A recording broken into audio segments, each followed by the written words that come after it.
You think a tattoo makes you a soldier? Ryan Walker seized Megan's collar with both hands and hurled her sideways into the chain link fence hard enough that the metal rang like a struck bell across the entire training yard. Every recruit froze. Every instructor turned. And Ryan stood over her, chest heaving, finger pointed down at her face, and shouted words that hit the air like gunshots. You do not belong here. You never did. Get up so I can prove it again. Nobody moved to stop him. Nobody said a word. And Megan Carter, bleeding from the corner of her lip, one boot sole flapping loose in the dirt, looked up at him with eyes that were not afraid. They were patient. If you've ever been laughed at when you knew exactly what you were capable of, this story is for you. Subscribe to our channel right now. Drop a comment, tell me what city you're watching from. I want to see how far this story travels, and stay with us until the very end. Because what happens next will change how you see every quiet person you've ever underestimated. The truck that pulled into Fort Liberty on that Tuesday morning in September was the kind of vehicle that made people stare, not because it was impressive, but because nobody could believe it was still running. It was a 1994 Ford pickup, the color of old Army canvas, with a crack running the full length of the windshield and a right rear panel held on by what appeared to be 3 bolts and a prayer. The engine didn't so much shut off as it gave up. There was a clicking sound, then a groan, then silence. For a moment, nothing happened. The other recruits had arrived in groups. Some came in personal vehicles, clean trucks, late model SUVs, the kind of cars that said their owners had been planning this moment for a long time. Others arrived in government transportation, which carried its own kind of prestige. You don't get a government ride to a special operations selection camp unless someone already believes in you. But the Ford pickup, nobody had seen anything like that pulling through the main gate of Fort Liberty, not for an elite selection program. The gate guard had actually stepped out of his booth and looked at the vehicle for a long moment, his hand resting on the booth's frame, as though he was deciding whether to wave it through or redirect it to the supply depot 3 miles east. He waved it through. And then Megan Carter climbed out. She was 26 years old, though she didn't look it in the conventional sense. She didn't look young and she didn't look old. She looked experienced. Her face was the kind of face that had spent real time outdoors, not on a beach, not at a resort, but in places where the weather didn't care whether you were comfortable. Her dark hair was pulled back with a simple elastic band, the kind you buy in a bag of 50 for $2. She wore a faded green t-shirt, the kind that had been washed so many times it had lost any meaningful shape, and combat boots that had seen better decades. She wasn't tall. She wasn't physically imposing. If you passed her on a street in Fayetteville, you might think she was a graduate student. You might think she was a nurse. You would not think she was a warrior. That was the first thing Ryan Walker noticed. Ryan Walker was 29, 6'2", and built like someone who had spent the last decade doing exactly what he wanted to do with his body, which was build it into the most impressive physical specimen he could manage. He had dark blonde hair, square shoulders, and the kind of easy confidence that comes from having been the strongest person in every room you've ever entered.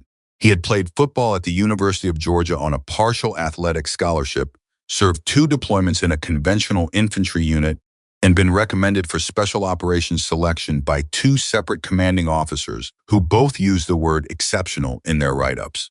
Ryan Walker was not a bad soldier, but he was a man who had confused being impressive with being important. And somewhere along the way, those 2 things had fused together in his mind until he could no longer tell them apart. When he saw Megan Carter climb out of that pickup truck, he felt something he wouldn't have admitted to feeling, not to anyone, not even to himself. He felt confused because she didn't fit. She didn't fit the picture he had built in his mind of who belonged here, of who deserved to stand on the same ground he was standing on, of who had earned the right to attempt what he was attempting. And when Ryan Walker felt confused, he had one reliable response. "Hey," he said loudly enough that the dozen recruits standing nearby all turned. "Is that your vehicle?" Megan glanced at the truck. "Yes," she said. "How old is it?" "Old enough to get me here." A few people laughed.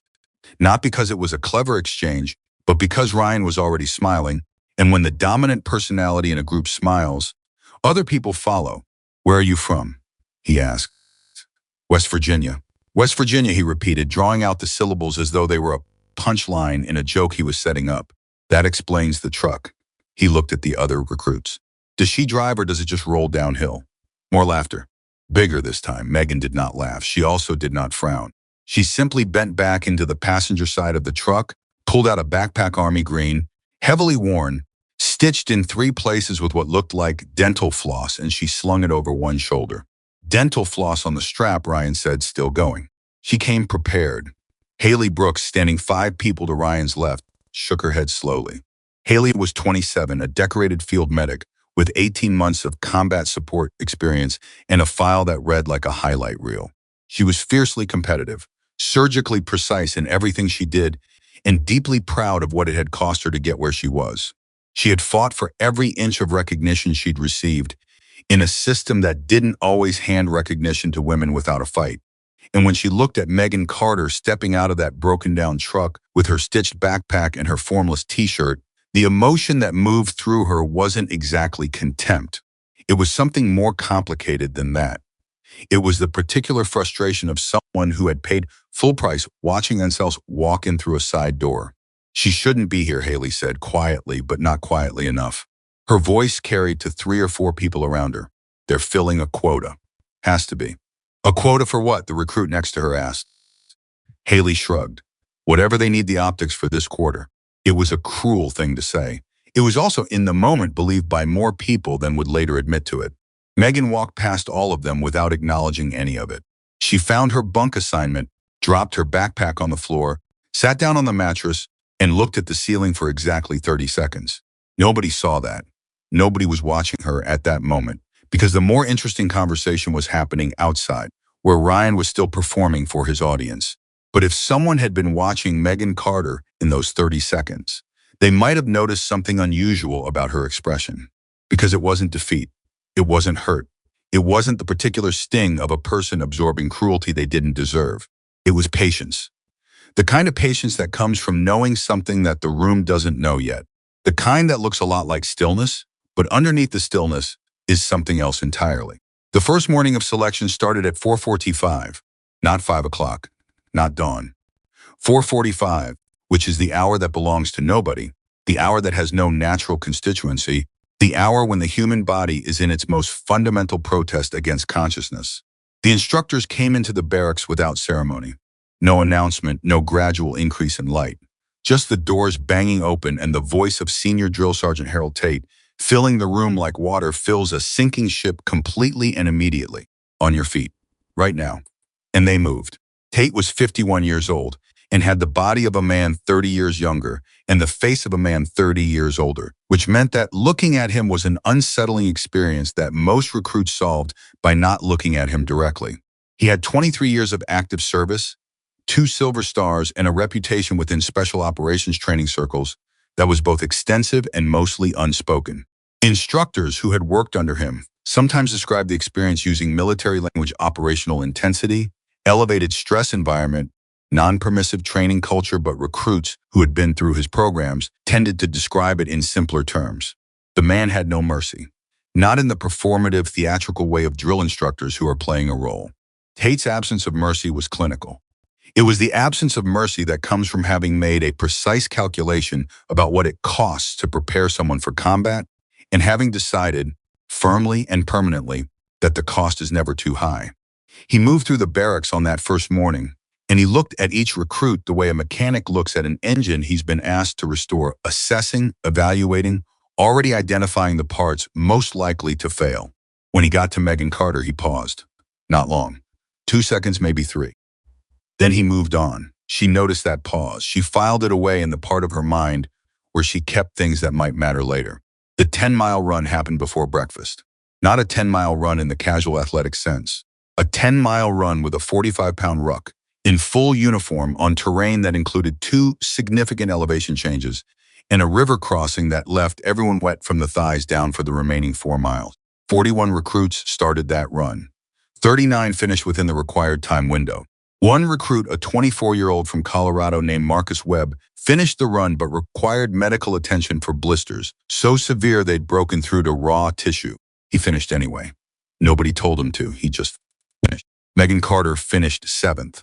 Ryan Walker finished second, 30 seconds behind the top finisher, a quiet former Ranger named Darnell Jackson, who ran with the mechanical efficiency of someone for whom discomfort had long since ceased to register. When Ryan crossed the line and turned to see who was behind him, and he saw Megan crossing seventh, his expression went three distinct changes in the space of about 2 seconds. First surprise, then a kind of reassessment, the mental recalibration of someone updating a prediction that just came back wrong. Then because he was Ryan Walker, something else. Dismissal. Seventh doesn't matter if you break in week 2, he said to no one in particular. But there was something underneath his voice that hadn't been there that morning. A frequency of uncertainty that only Haley Brooks, standing 3 feet to his left, seemed to catch. She caught it because she'd felt it herself when Megan crossed the finish line. She didn't say anything about it. Weapons training started on day 3. The lead instructor for weapons qualification was Staff Sergeant Linda Reeves, a compact, focused woman of 41 who had the rare ability to remain completely expressionless at all times, which recruits found more intimidating than anger. The morning session covered the M4 carbine function check, field strip, inspection of components, reassembly, standard material for anyone with infantry experience. For the recruits coming from non-combat backgrounds, it was more challenging. For recruits coming from combat arms positions, it was familiar enough to be almost relaxing. Nobody expected the speed component. You will field strip, inspect, and reassemble the M4, Reeves announced, with a time limit that some of you will find uncomfortable. I'm not telling you what the limit is. What I am telling you is that when time is called, the weapon in front of you should be fully assembled and functional. If it's not, that's information I need. Oh. Stations. 40 recruits moved to their stations. What followed was the controlled chaos of hands that were trying to be faster than their training, brains that were trying to override anxiety and remember the sequence, fingers that kept losing small pieces to the surface of the table. Ryan Walker was fast.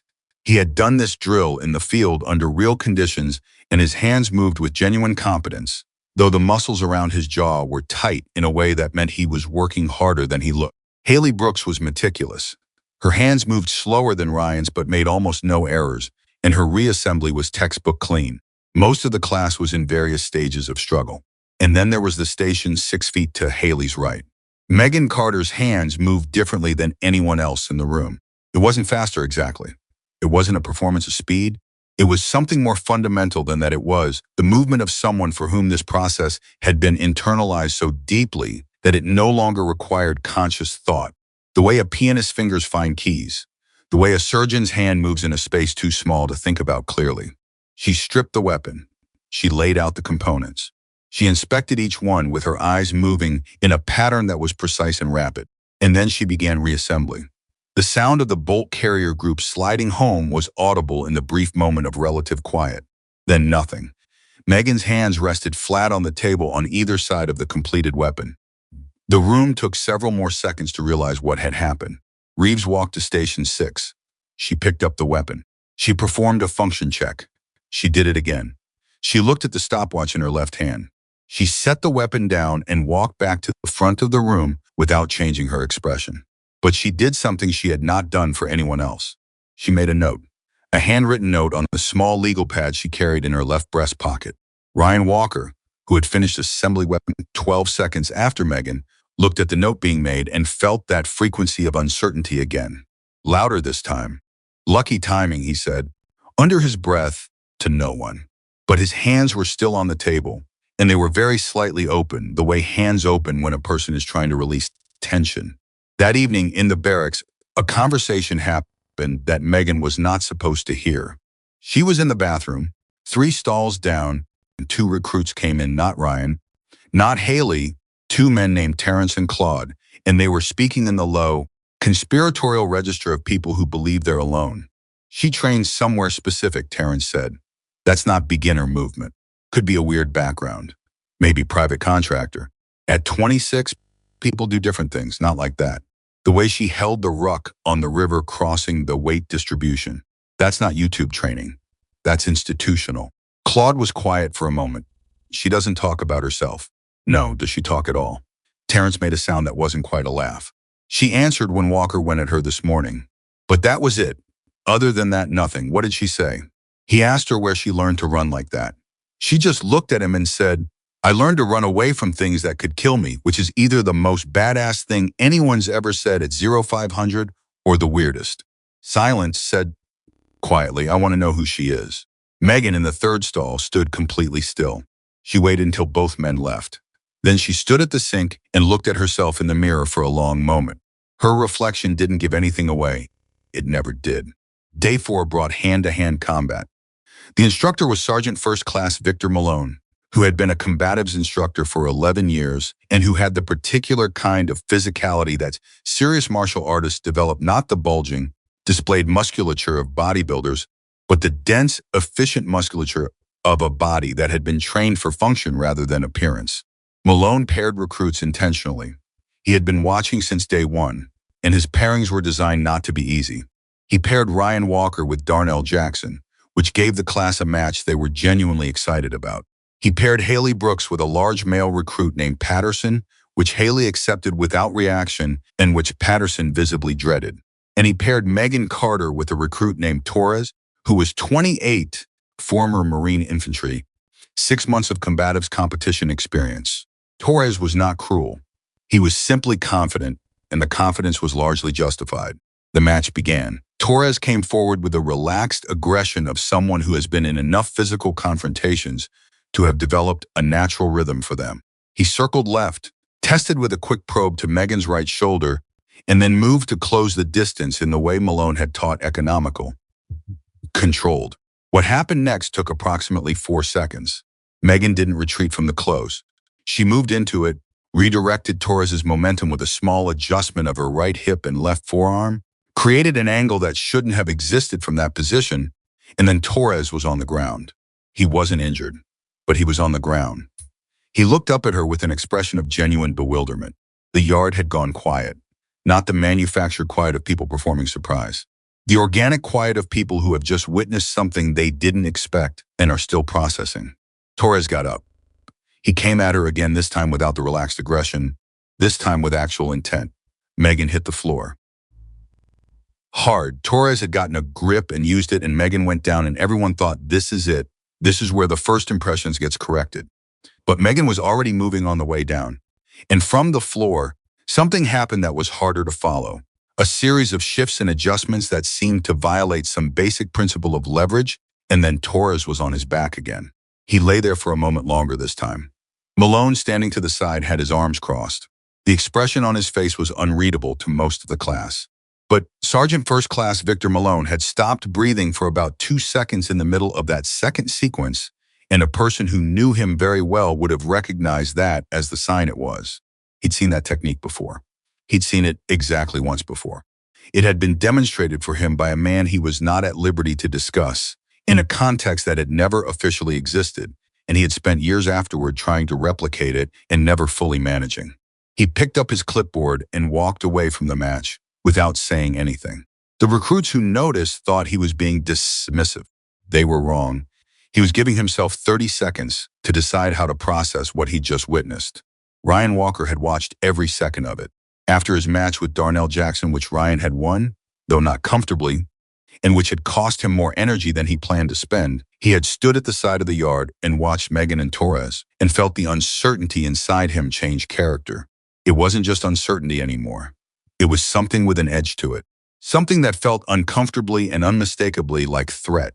He walked over to where Haley was finishing her own match, which she had won decisively and which had prompted a brief, uncharacteristic smile.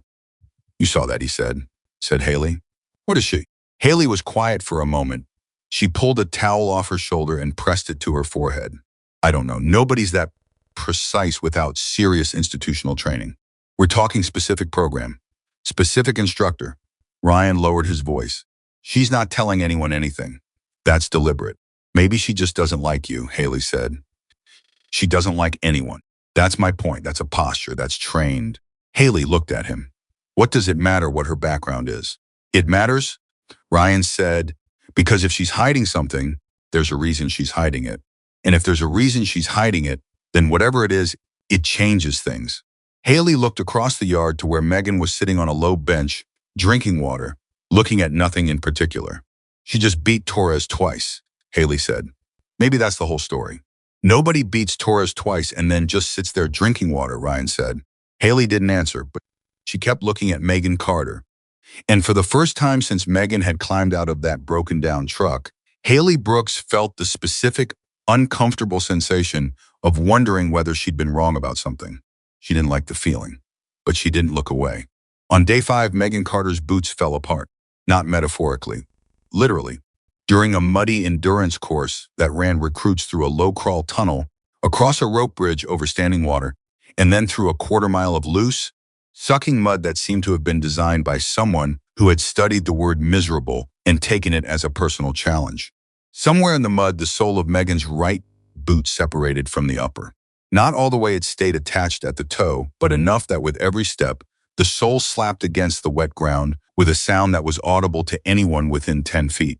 By the third quarter mile, the left boot was beginning its own rebellion. Ryan, running 3 recruits ahead of her, heard it first. He slowed his pace, which he never did, and let the gap close enough that he could turn and see. When he saw the boot, he laughed. Not a polite laugh. A full, genuine, delighted laugh. The laugh of someone who has been looking for a confirmation and finally found it. "Look at that," he called out. "Even her boots know she doesn't belong here." 2 recruits nearby laughed. A third one didn't. Megan kept running. The slapping sound continued with every right footfall, consistent and rhythmic and utterly unconcerned with being noticed. She did not stop. She did not slow down. She finished the course in the same position she'd started it, 7th, holding despite the boot and the mud and Ryan's laughter and every other thing that had been thrown at her in 5 days. When she crossed the line, she sat down, removed the boot, examined the sole, pressed it back against the upper with the heel of her hand, and laced it tighter, which was not a solution to the structural problem, but was apparently sufficient for her purposes. Terrence, who had been watching, leaned toward Claude and said quietly, "That's not ego. That's not toughness for show. That's just she genuinely doesn't register it the same way we do." "What does that mean?" Claude asked. "It means whatever broke her already, it was harder than this."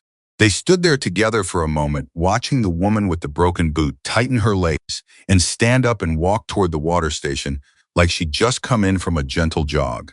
Neither of them said anything after that. The evening of day 5, Haley Brooks did something she hadn't planned on doing. She walked to Megan's bunk.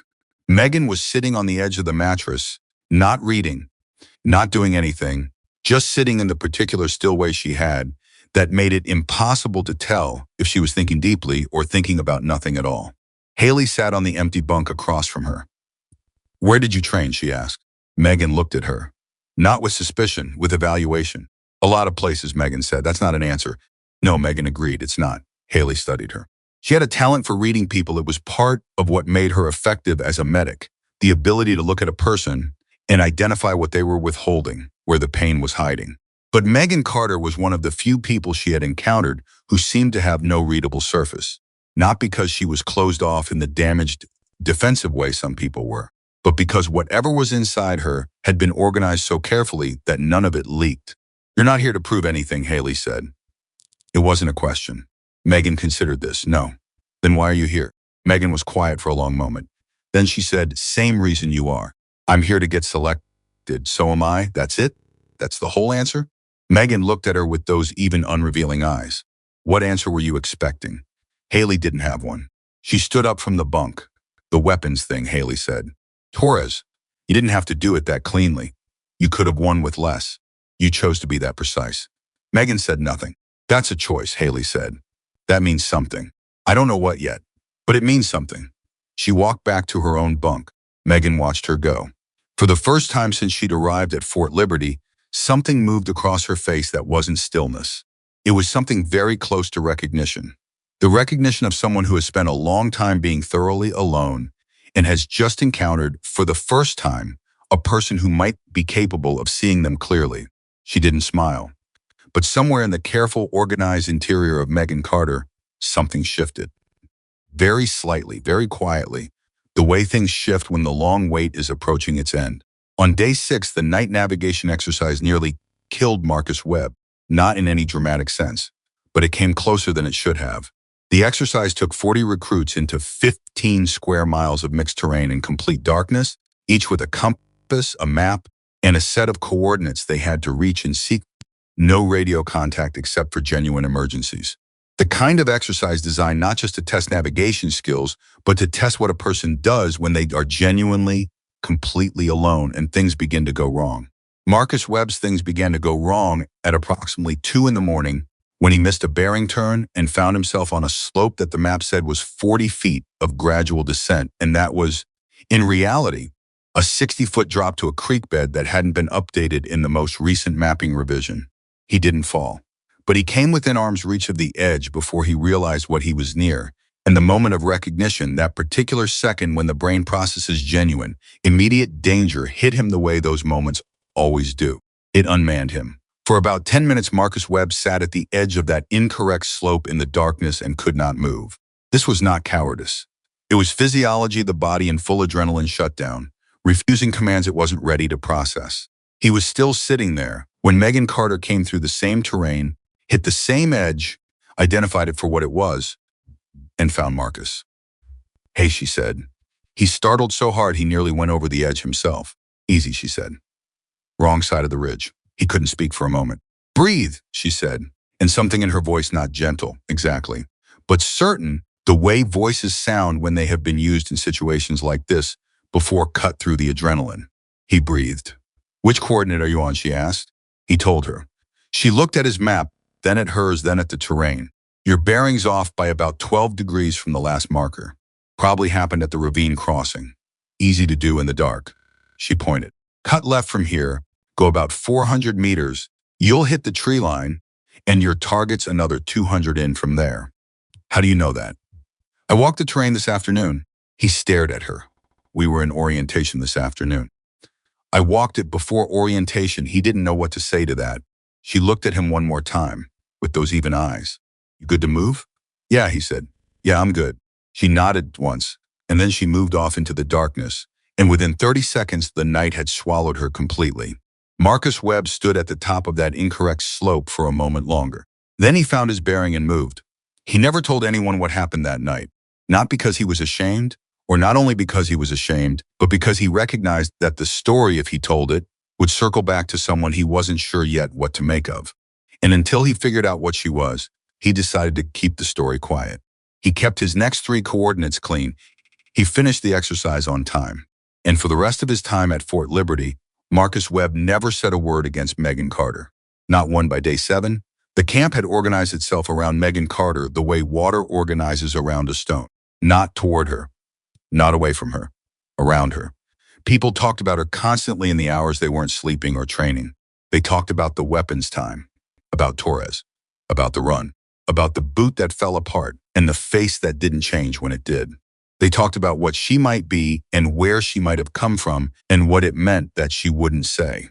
The theories ranged from the plausible private contract military training, foreign service, competitive civilian combative circuit, to the increasingly speculative classified program, intelligence service, something that didn't appear in any public record.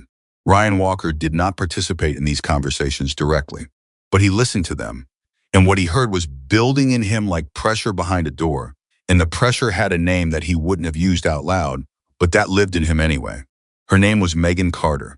And Ryan Walker, who had never in his life encountered a person he couldn't categorize, could not categorize her. That was the thing that was building. That was the thing that, when the pressure finally needed somewhere to go, would find its outlet in the worst way. In front of everyone. In the moment that would change everything. Ryan Walker didn't know that yet, but Megan Carter did. She had known it since day 1.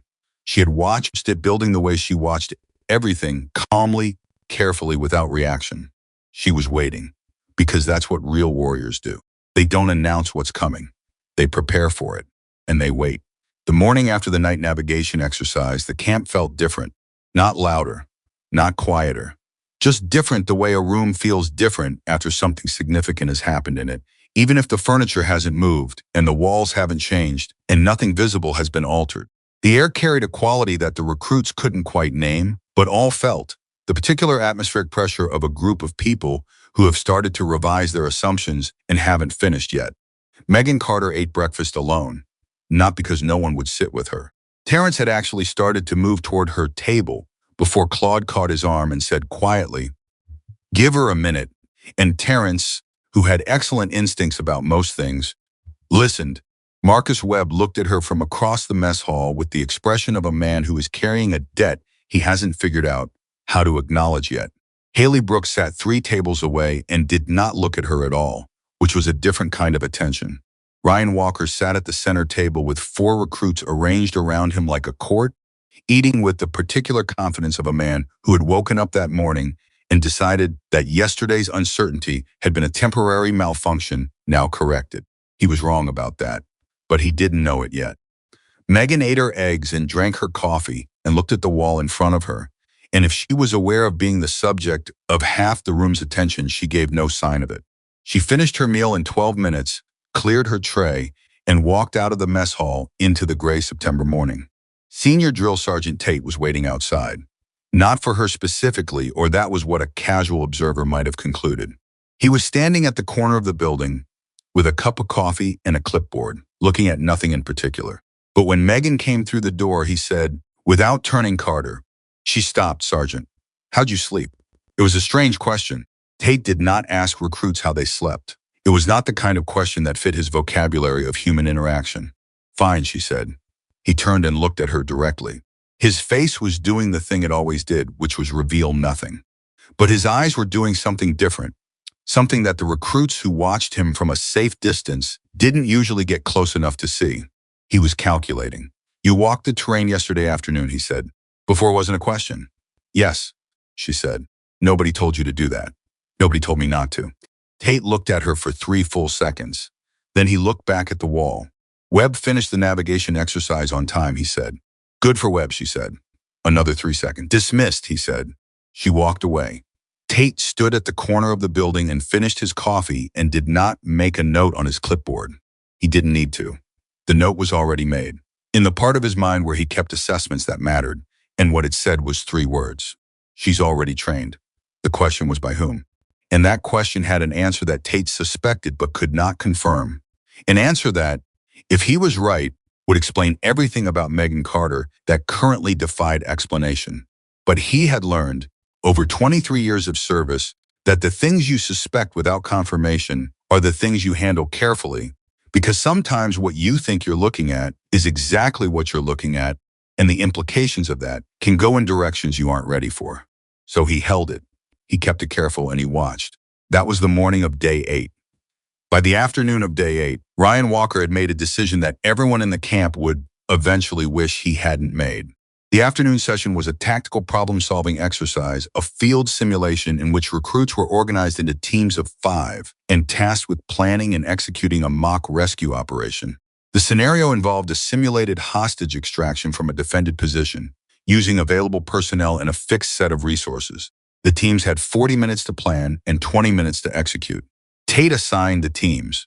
Ryan Walker's team included Darnell Jackson, a recruit named Briggs who had signals intelligence experience, a woman named Ewan who came from a logistics background, and Megan Carter. Ryan did not react to this assignment with his face, but his jaw tightened. And Darnell Jackson, who was standing beside him and who had better situational awareness than anyone gave him credit for, saw the jaw tighten and quietly stepped 1 inch to his left. Creating the kind of distance you create when you sense something is about to go sideways. The teams gathered in their planning areas. Maps on tables, grease pencils, overlays. The 40 minutes began. Ryan took point immediately. This was natural and expected. He had the most visible leadership profile in the class, and everyone, including Tate, had assumed he would step into planning roles without hesitation. He spread the map, identified the defended position, and began walking the team through his assessment. He was good. That was the honest truth.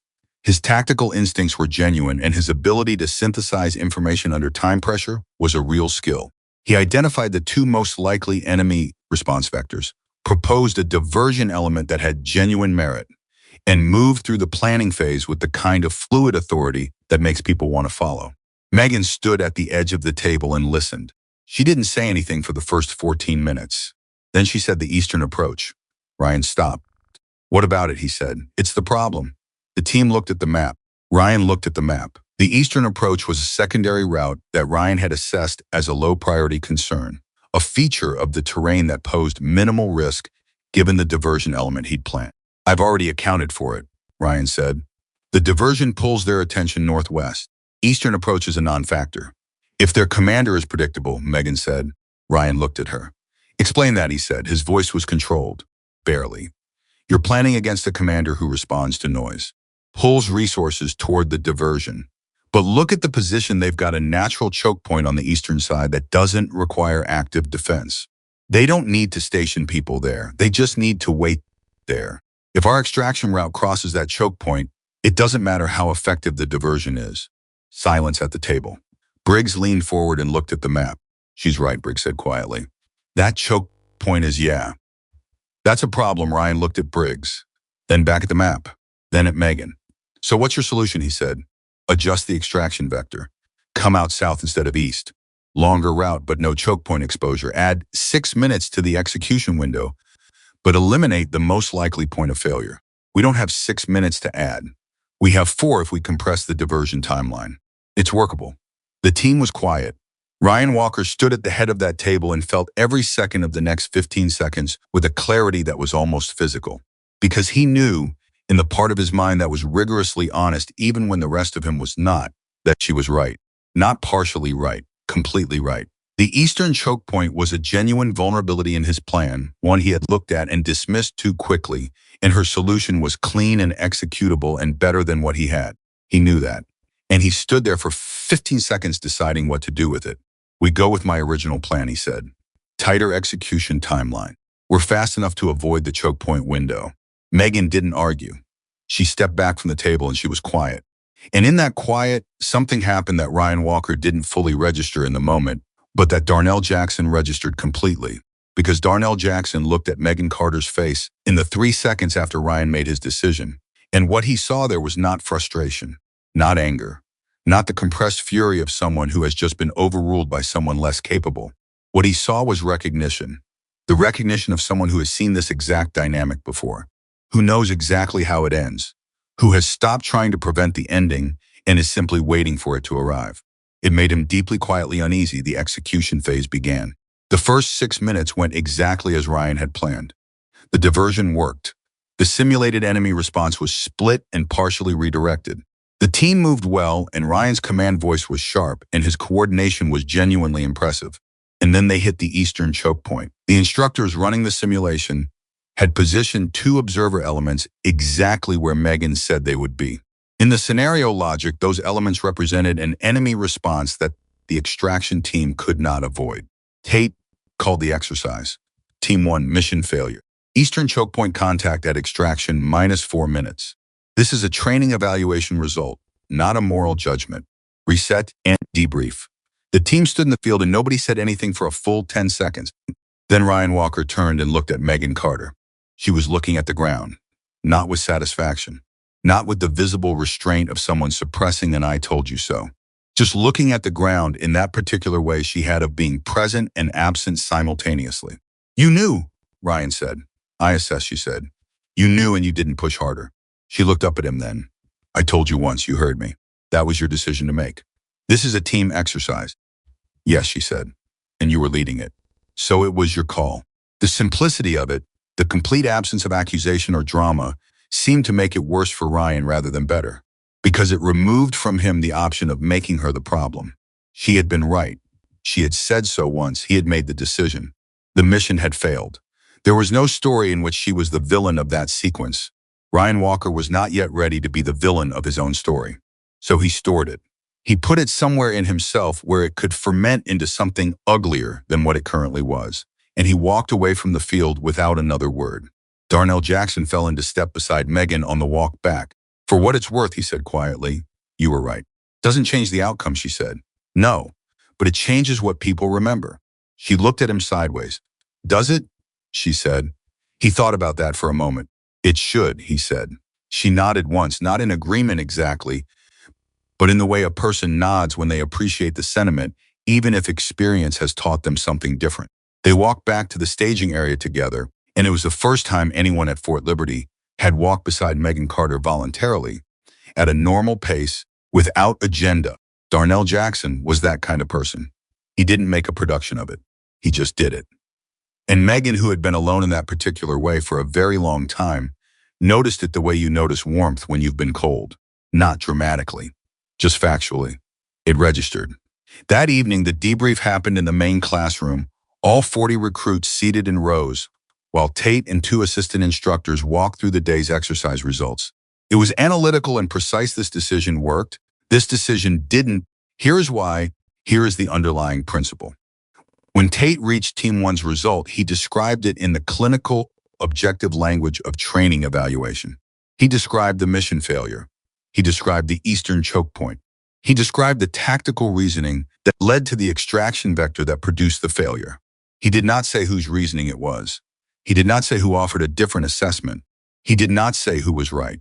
But he said, in real operations, a team leader who dismisses a valid tactical concern the first time it's raised, before full analysis, creates a risk that is not about ego. It's about information management. The best leaders in this building, the ones who last, the ones who make it home, they're the ones who understand that the most important intelligence in a mission is sometimes sitting right next to them. And it doesn't always look the way they expect it to look. He moved on to the next topic. The room was quiet in the particular way a room gets quiet when a message has landed and everyone knows it and nobody is going to say so out loud. Ryan Walker sat in the third row and stared at the whiteboard, and his face told nothing.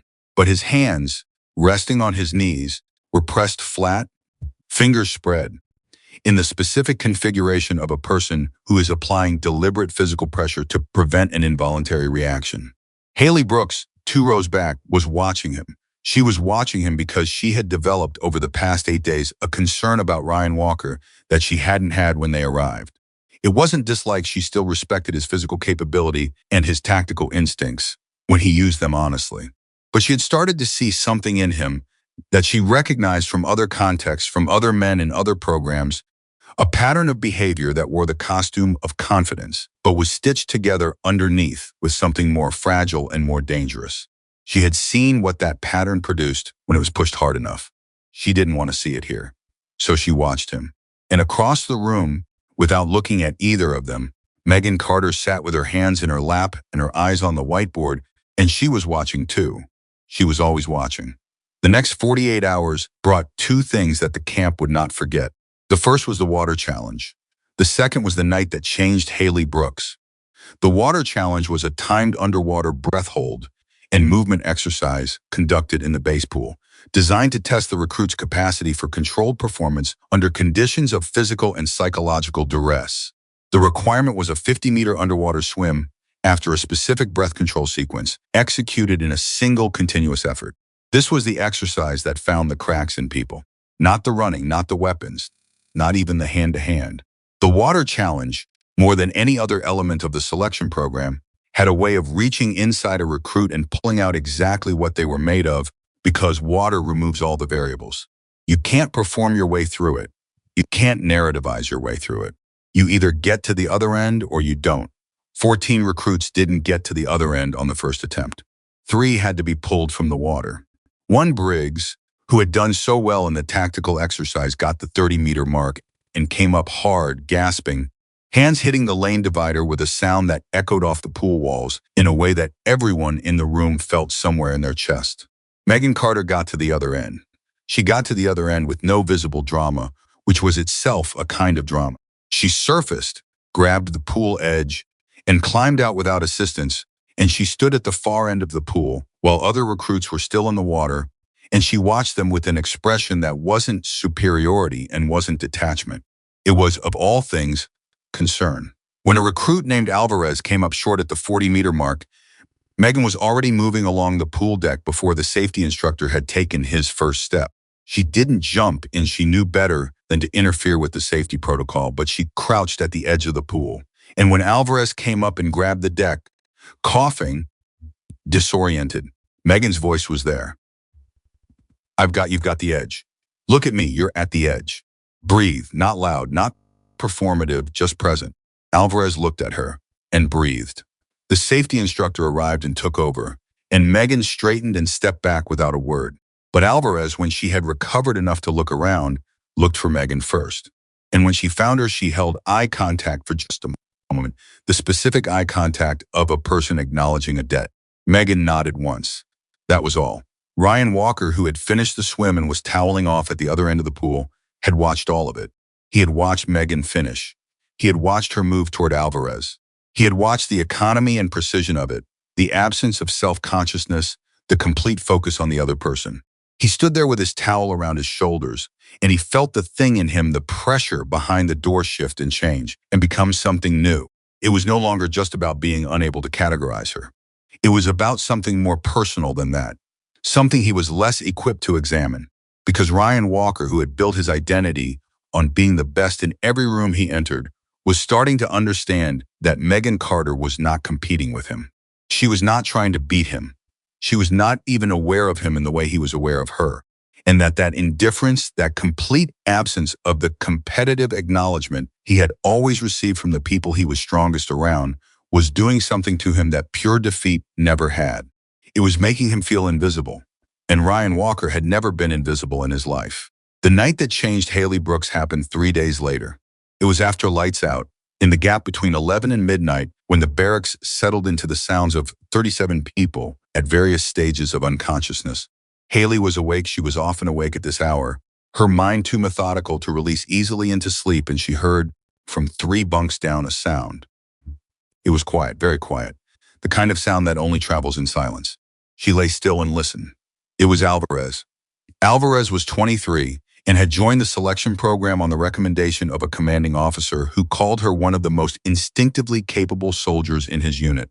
She was also, as Haley had cataloged through the medic's habitual observation of everyone around her, carrying something. The particular weight that sits between the shoulder blades of people who have been through specific kinds of difficult things and haven't put them down yet. The sound was the sound of someone crying who is working very hard not to be heard. Haley sat up. She was about to get out of her bunk when she realized that someone else was already moving.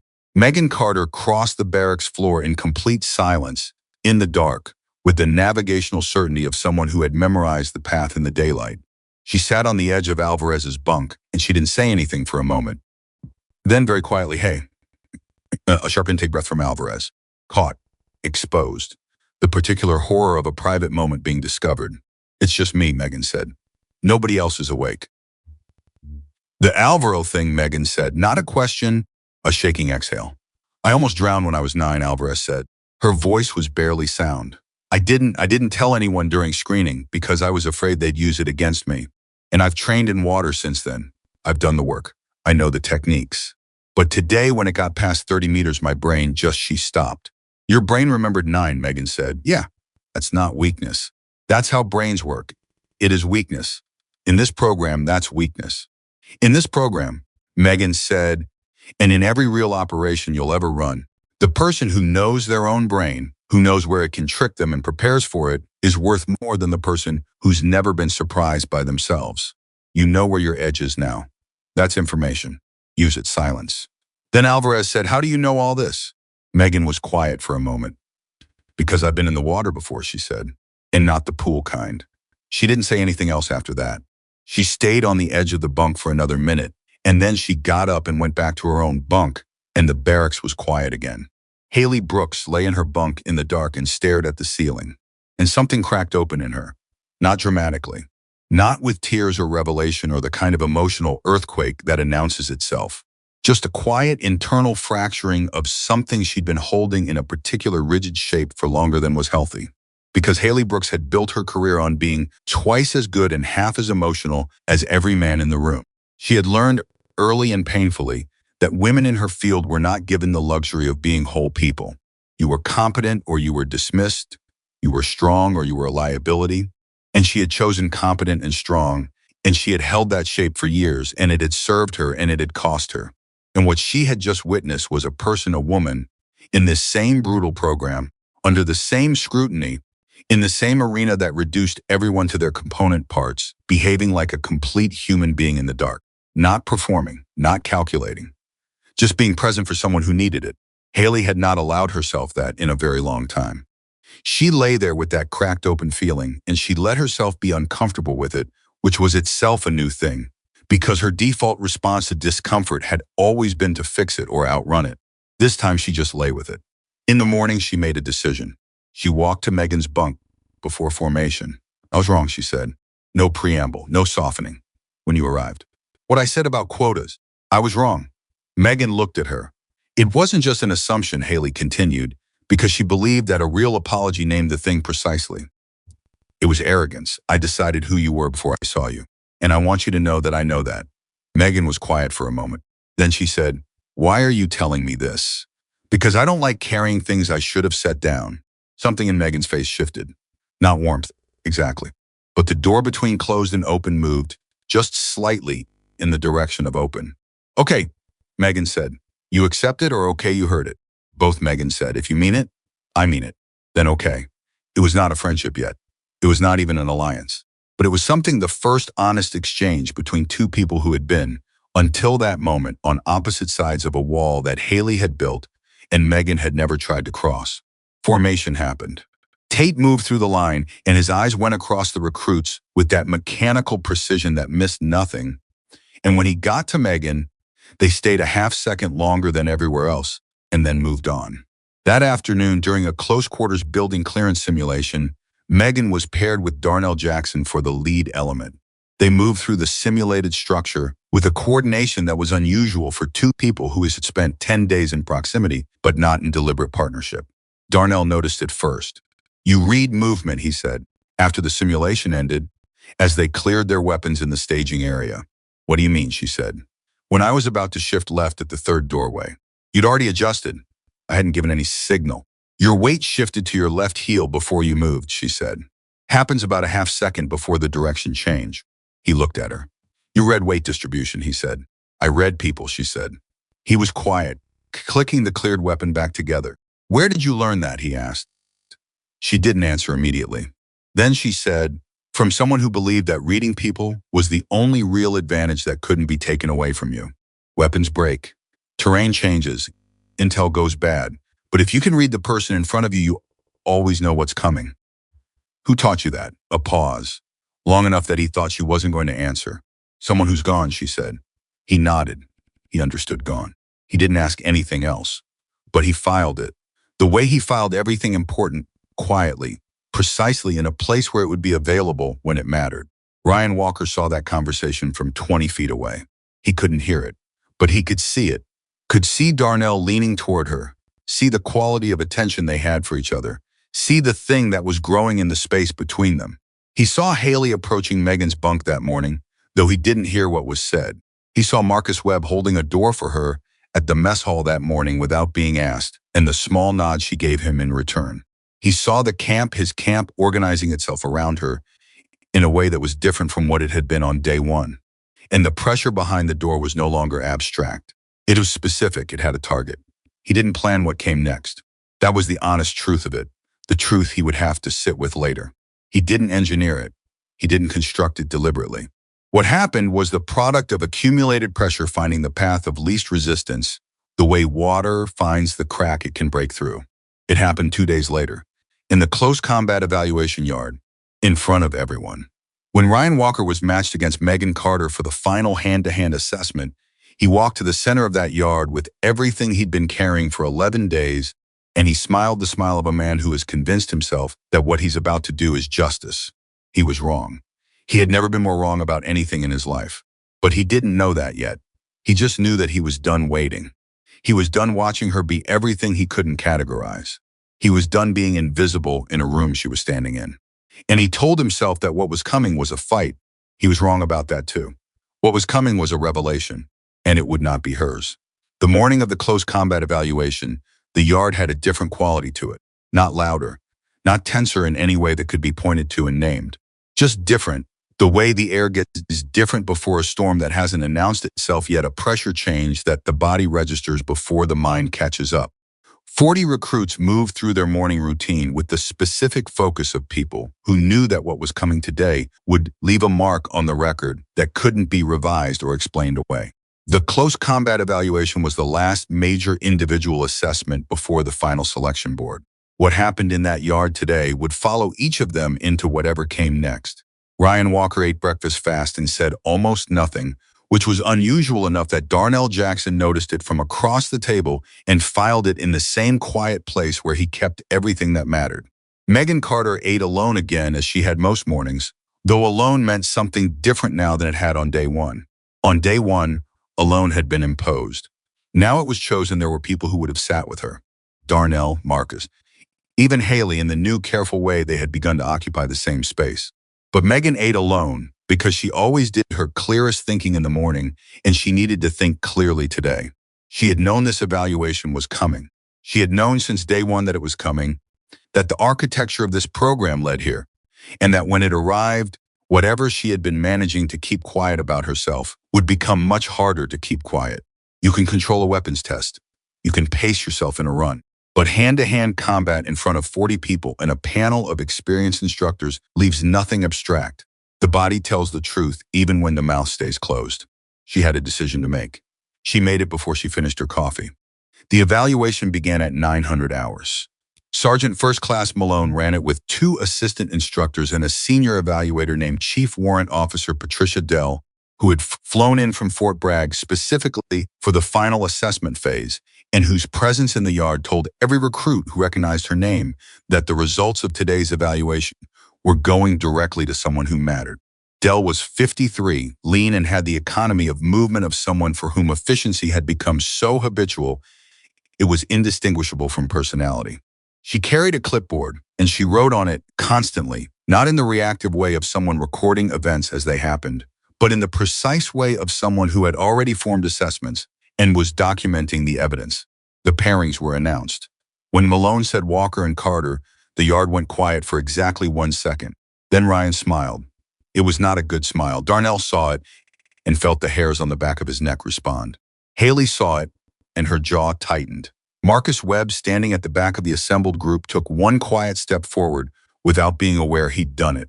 Ryan walked to the center of the evaluation area with the loose-limbed ease of someone who has been waiting for something and is relieved it has finally arrived. He rolled his neck. He shook out his hands.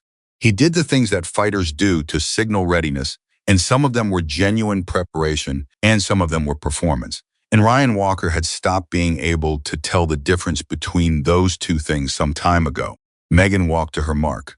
She didn't roll her neck. She didn't shake out her hands. She stood with her arms at her sides, and she looked at Ryan Walker with those even unrevealing eyes, and she waited. "You've been hiding behind silence all week," Ryan said.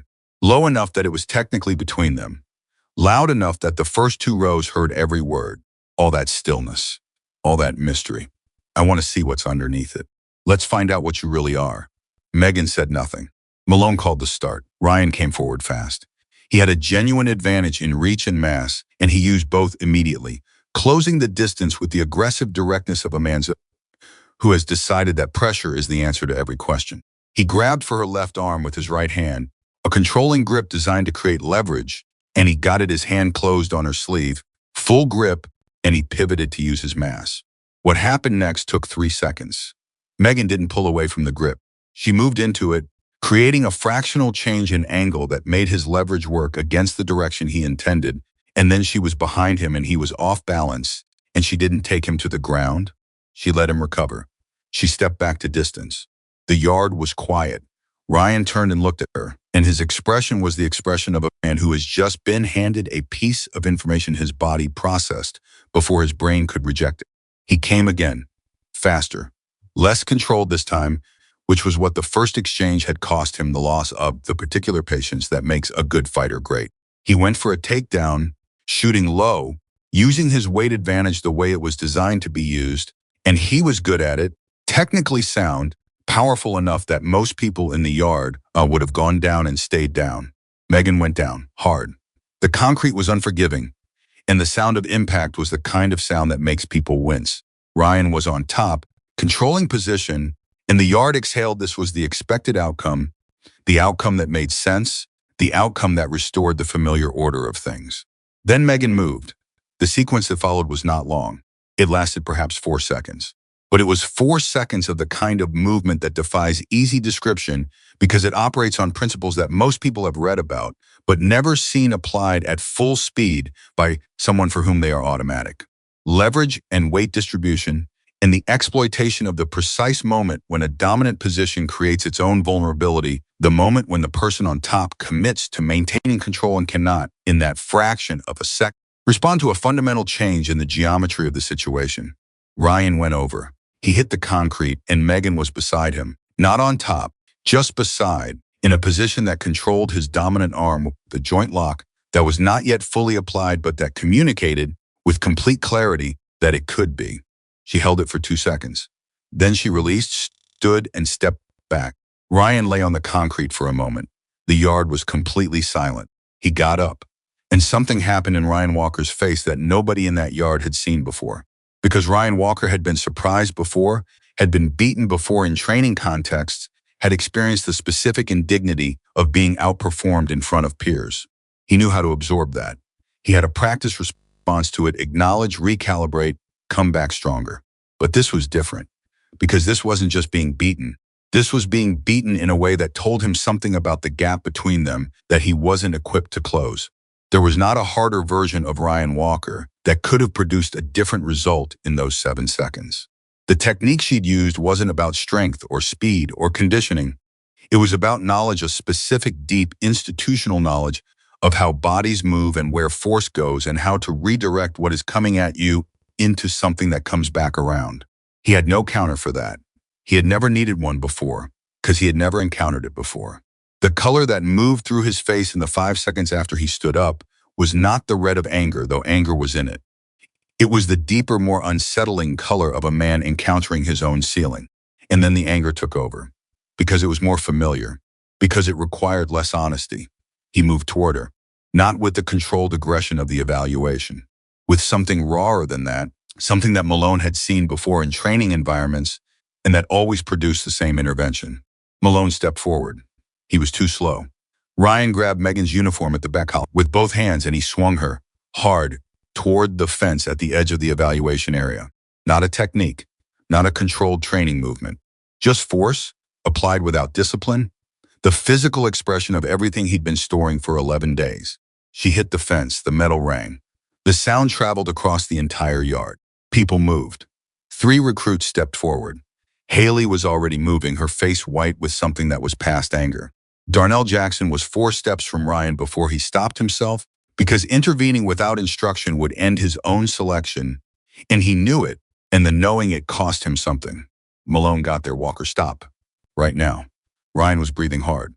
His chest was heaving in the way chests heave when the body has been running on adrenaline, and the adrenaline is starting to realize it was used wrong. Megan was standing up. She had mates when she hit the fence. She hadn't cried out.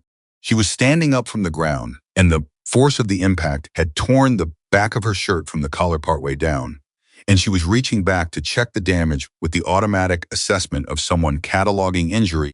And in doing that, in reaching back, the torn shirt shifted, and the tattoo came into view. Not all of it, enough. The black ink against her skin, visible between the torn edges of the green fabric. A wolf rendered in thick, deliberate lines, surrounded by the broken pieces of a compass whose cardinal points had been deliberately fractured, not broken by damage, but broken by design. The north arrow split, the east arrow bent at an impossible angle, the south and west reduced to fragments. A compass that could not tell you where you were, but could tell you unmistakably where you had been. The first person to see it fully was Malone. He was standing closest. He was already moving toward the situation when the shirt shifted, and he stopped. His forward momentum stopped as completely as if he had walked into a wall. His clipboard, which he had been holding in his left hand throughout the evaluation, dropped to the concrete. He didn't pick it up. He stood there and he looked at the tattoo with the expression of a man who has just seen something he recognizes from a context so far outside this yard, so far outside this morning, that his brain is working hard to confirm that what he's seeing is what he's seeing. Chief Warrant Officer Patricia Dell, standing 12 feet back, saw Malone stop. She walked forward to see why.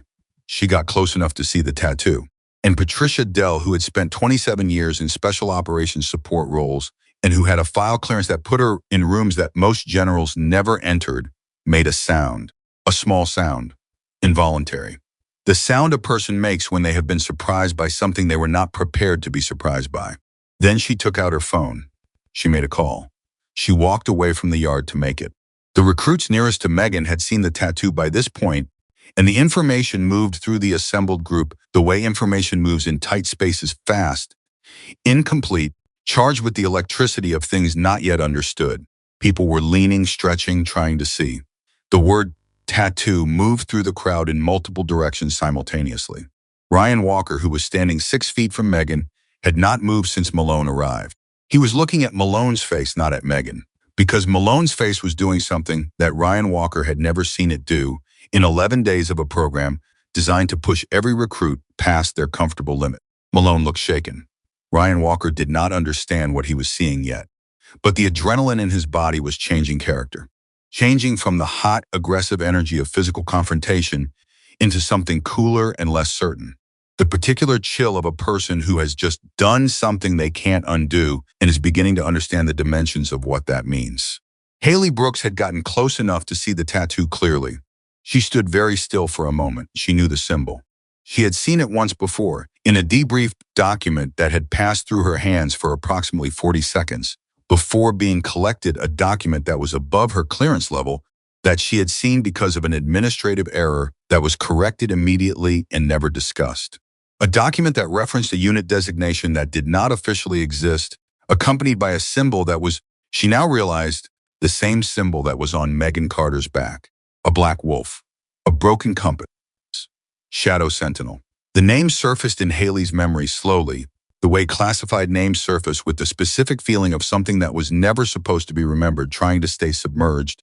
She looked at Megan Carter, who was standing in the middle of the evaluation yard, with her torn shirt and her steady breathing and her complete unreadable calm. And Haley Brooks, who prided herself on understanding situations, understood that she had understood almost nothing about this one. Colonel James Whitmore arrived 7 minutes later. Patricia Dell had made 2 phone calls. The second one had brought the colonel. He walked into the evaluation yard at a pace that was faster than his normal pace without quite being a run, which was the pace of a senior officer responding to something that requires urgency without the appearance of panic. He was in his late 50s, broad-shouldered, with the careful posture of a man who had decided a long time ago that bearing was not optional. He had commanded 3 combat deployments, held 2 commendations that were public knowledge and several that were not, and his reputation within the special operations community was the kind that gets built over decades of reliable judgment. He came through the gate of the evaluation yard, and Patricia Dell met him and said something close to his ear, and he nodded once, twice, and then he moved past her toward the center of the yard. The recruits parted, not because they were ordered to, because something in the quality of the colonel's movement communicated that parting was the appropriate response. He walked to where Megan was standing. He looked at her face first. Then deliberately, he moved his eyes to her back, to the visible portion of the tattoo above the torn fabric. He stood there for a moment. His face went through changes. The first change was recognition.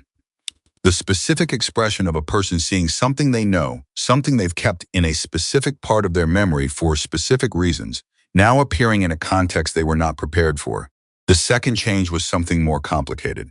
A kind of recalibration, the rapid internal revision of a man who has been making assumptions and is now discovering they were wrong, and who is experienced enough to understand exactly what being wrong in this particular way means.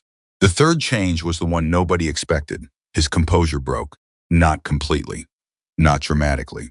Just enough a fractional softening around the eyes, a change in the set of his mouth, the specific micro-expression of a person who is looking at something that cost them something emotional to look at. He said, "Where did you get that mark?" His voice was quieter than anyone in the yard had heard from him before. Megan looked at him directly, not with the deference of a recruit addressing a commanding officer, almost something level. "I earned it," she said. The yard was so quiet that those words reached the farthest recruits without any effort. Whitmore looked at her for 3 seconds. Then he did something that nobody in that yard, not the instructors, not the recruits, not Patricia Dell, who had been in this business for 27 years, had any framework for processing. He raised his right hand, and he saluted her, not a casual salute, not the performed gesture of military courtesy. A full, deliberate, correct salute, held for a breath, the kind of salute that carries the weight of what it means rather than just the form of it. Megan returned it, and then the yard was silent in a way that had not been silent before, a silence that had a different texture than the previous silences, not the silence of shock or confusion or dramatic pause, but the silence of 40 people simultaneously realizing that they had been in the presence of something they didn't have the clearance to understand, and that their understanding was, in this moment, not required. Ryan Walker stood at the edge of this silence and felt the ground shift under him in a way that had nothing to do with his feet. Because he had grabbed this woman, he had thrown her into a fence, He had done it in front of his commanding officer and a senior evaluator and 40 witnesses. And the commanding officer was now saluting her, and the particular arithmetic of that of what he had done and who he had done it to was arriving in his consciousness with the slow, certain weight of something that cannot be undone. He looked at Malone. Malone was not looking at him. He looked at Darnell, who was looking at the ground with the careful expression of a man who is giving someone privacy to reckon with themselves.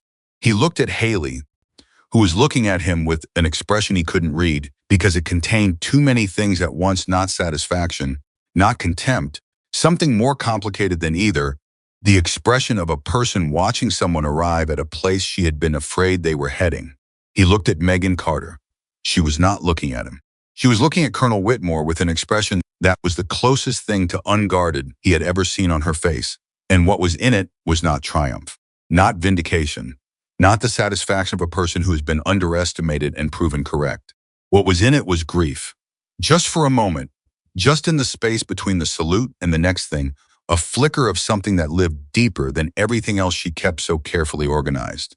The grief of someone who has been carrying a weight for a very long time and has just encountered the only person in the room who understands what the weight is and why it has to be carried. Whitmore lowered his hand. "Come with me," he said to her. Megan nodded. She picked up her torn shirt at the collar, holding it closed with one hand, and she walked with the colonel across the evaluation yard and through the gate. The recruits watched them go in complete silence. Dell followed at a respectful distance. Malone stood in the yard for a moment after they left, looking at the space where Megan had been standing, and then he looked at his clipboard on the ground and picked it up. He looked at Ryan Walker for 3 long seconds. What he communicated in those 3 seconds was not anger, not even disappointment. It was the particular look of an instructor who has just watched a rig reveal, in a single uncontrolled moment, the fundamental limit of their understanding. "Walker," Malone said, "report to the administrative building. Senior evaluator will advise you on next steps." Ryan nodded. His face was doing the careful, controlled thing that faces do when the person behind them is not ready to stop controlling. He walked off the yard. The 38 remaining recruits stood in the evaluation area, and nobody spoke for a full minute. Then Darnell Jackson said quietly, to no one in particular, "The wolf and the broken compass." Several people looked at him. "It's a symbol," he said. "I've heard of it, never seen it, never met anyone who had one." He paused. "Never met anyone who'd met anyone who had one." "What does it mean?" Terrence asked. Darnell looked at the gate through which Megan had walked. "It means she trained with someone who doesn't exist," he said, "in a program that was never officially real. And whatever they built her into in that program, that's what we've been watching for 11 days, and none of us had the context to understand it." The yard was quiet again. Haley Brooks stood at the back of the group and felt the full weight of the morning land on her at once, the compound weight of everything that had happened and everything she now understood that she hadn't understood before. She thought about the morning she'd told Megan she was wrong about the quota. She thought about Megan's response, "Okay, if you mean it." The quiet conditional acceptance, the absence of drama. The specific dignified restraint of someone who has been unjustly treated so many times that their response to an apology has become a form of evaluation rather than a form of relief. She thought about Alvarez in the dark. She thought about the Eastern choke point. She thought about 11 days of watching a person be everything she actually was, without announcing it, without performing it, without asking anyone to notice. And she thought about Ryan Walker's hand on Megan's collar, the sound the fence made, the torn shirt, and a colonel's salute. Haley Brooks did something she almost never did. She walked to a corner of the yard where she was not visible to the people she was responsible in front of, and she stood there for approximately 90 seconds, and she let herself feel what she was feeling without managing it. Then she straightened, wiped her face with the back of her hand, and walked back to the group, because the day was not over. And Megan Carter, wherever she was now, would not have appreciated anyone stopping to feel things on her behalf when there was still work to be done. Inside the administrative building, Colonel Whitmore closed the door. He stood across from Megan in the small office, the two of them alone for the first time, and he said nothing for a long moment. Just looked at her with that complicated expression, the one that held recognition and recalibration and that edge of grief that she understood because she carried it too. "How long have you been carrying this?" he asked. "Since I was 19, she said. 7 years. He sat down, gestured for her to sit. She did. "Daniel Cross," he said. The name landed in the room with the particular weight of names that belong to people who change things. Megan's jaw shifted, almost imperceptibly. You knew him, she said. Not a question. I knew of him. I was 2 levels removed from Shadow Sentinel's operation. Nobody who wasn't inside it knew it directly. He paused. He was the last active instructor when the program was shuttered. Yes. He chose you. He found me, she said. There's a difference. Whitmore looked at her. Tell me the difference. Megan was quiet for a moment, organizing something that she had not put into words for a long time, that she had kept in the form of memory rather than language, because language requires sharing, and sharing had not been part of her life. Being chosen means someone decided you had value, she said. Being found means someone saw something you didn't know was visible yet. He didn't choose me because I was exceptional. He found me because I was in a situation where exceptional didn't matter and I survived it anyway. And that told him something about me that a performance never could. The colonel looked at her for a long time. What happened to him, he asked. And the grief that had flickered across Megan's face in the yard came back. Settled, stayed. 3 years ago, she said. He nodded slowly. I'm sorry, he said. She accepted that with a small nod, the nod of someone who has had this conversation in different forms many times, and has learned that the people who offer condolences mean them genuinely, even when the condolences cannot reach the place where the loss actually lives. Why are you here? Whitmore asked. With everything you carry with that mark on your back, why this program? Why now? Megan looked at him with those level eyes. Because he told me that what he built would die with him if I kept it to myself, she said. And I spent 3 years deciding whether he was right. And then I decided he was. The colonel was quiet. Outside the window, the evaluation yard was resuming. Malone's voice carried through the walls, bringing the day back to its order, moving the remaining recruits through the business of being assessed. Whitmore looked at the wall in the direction of the yard. Walker said. Megan said. He put his hands on you. He did. That's conduct that ends a selection. I know. Is that what you want? Megan considered this. Really considered it in the genuine way, not the performative way. What I want, she said, is for him to understand what he did and why, not to be punished for it and walk away unchanged. That doesn't help anyone. She paused. But that's not my decision. Whitmore looked at her.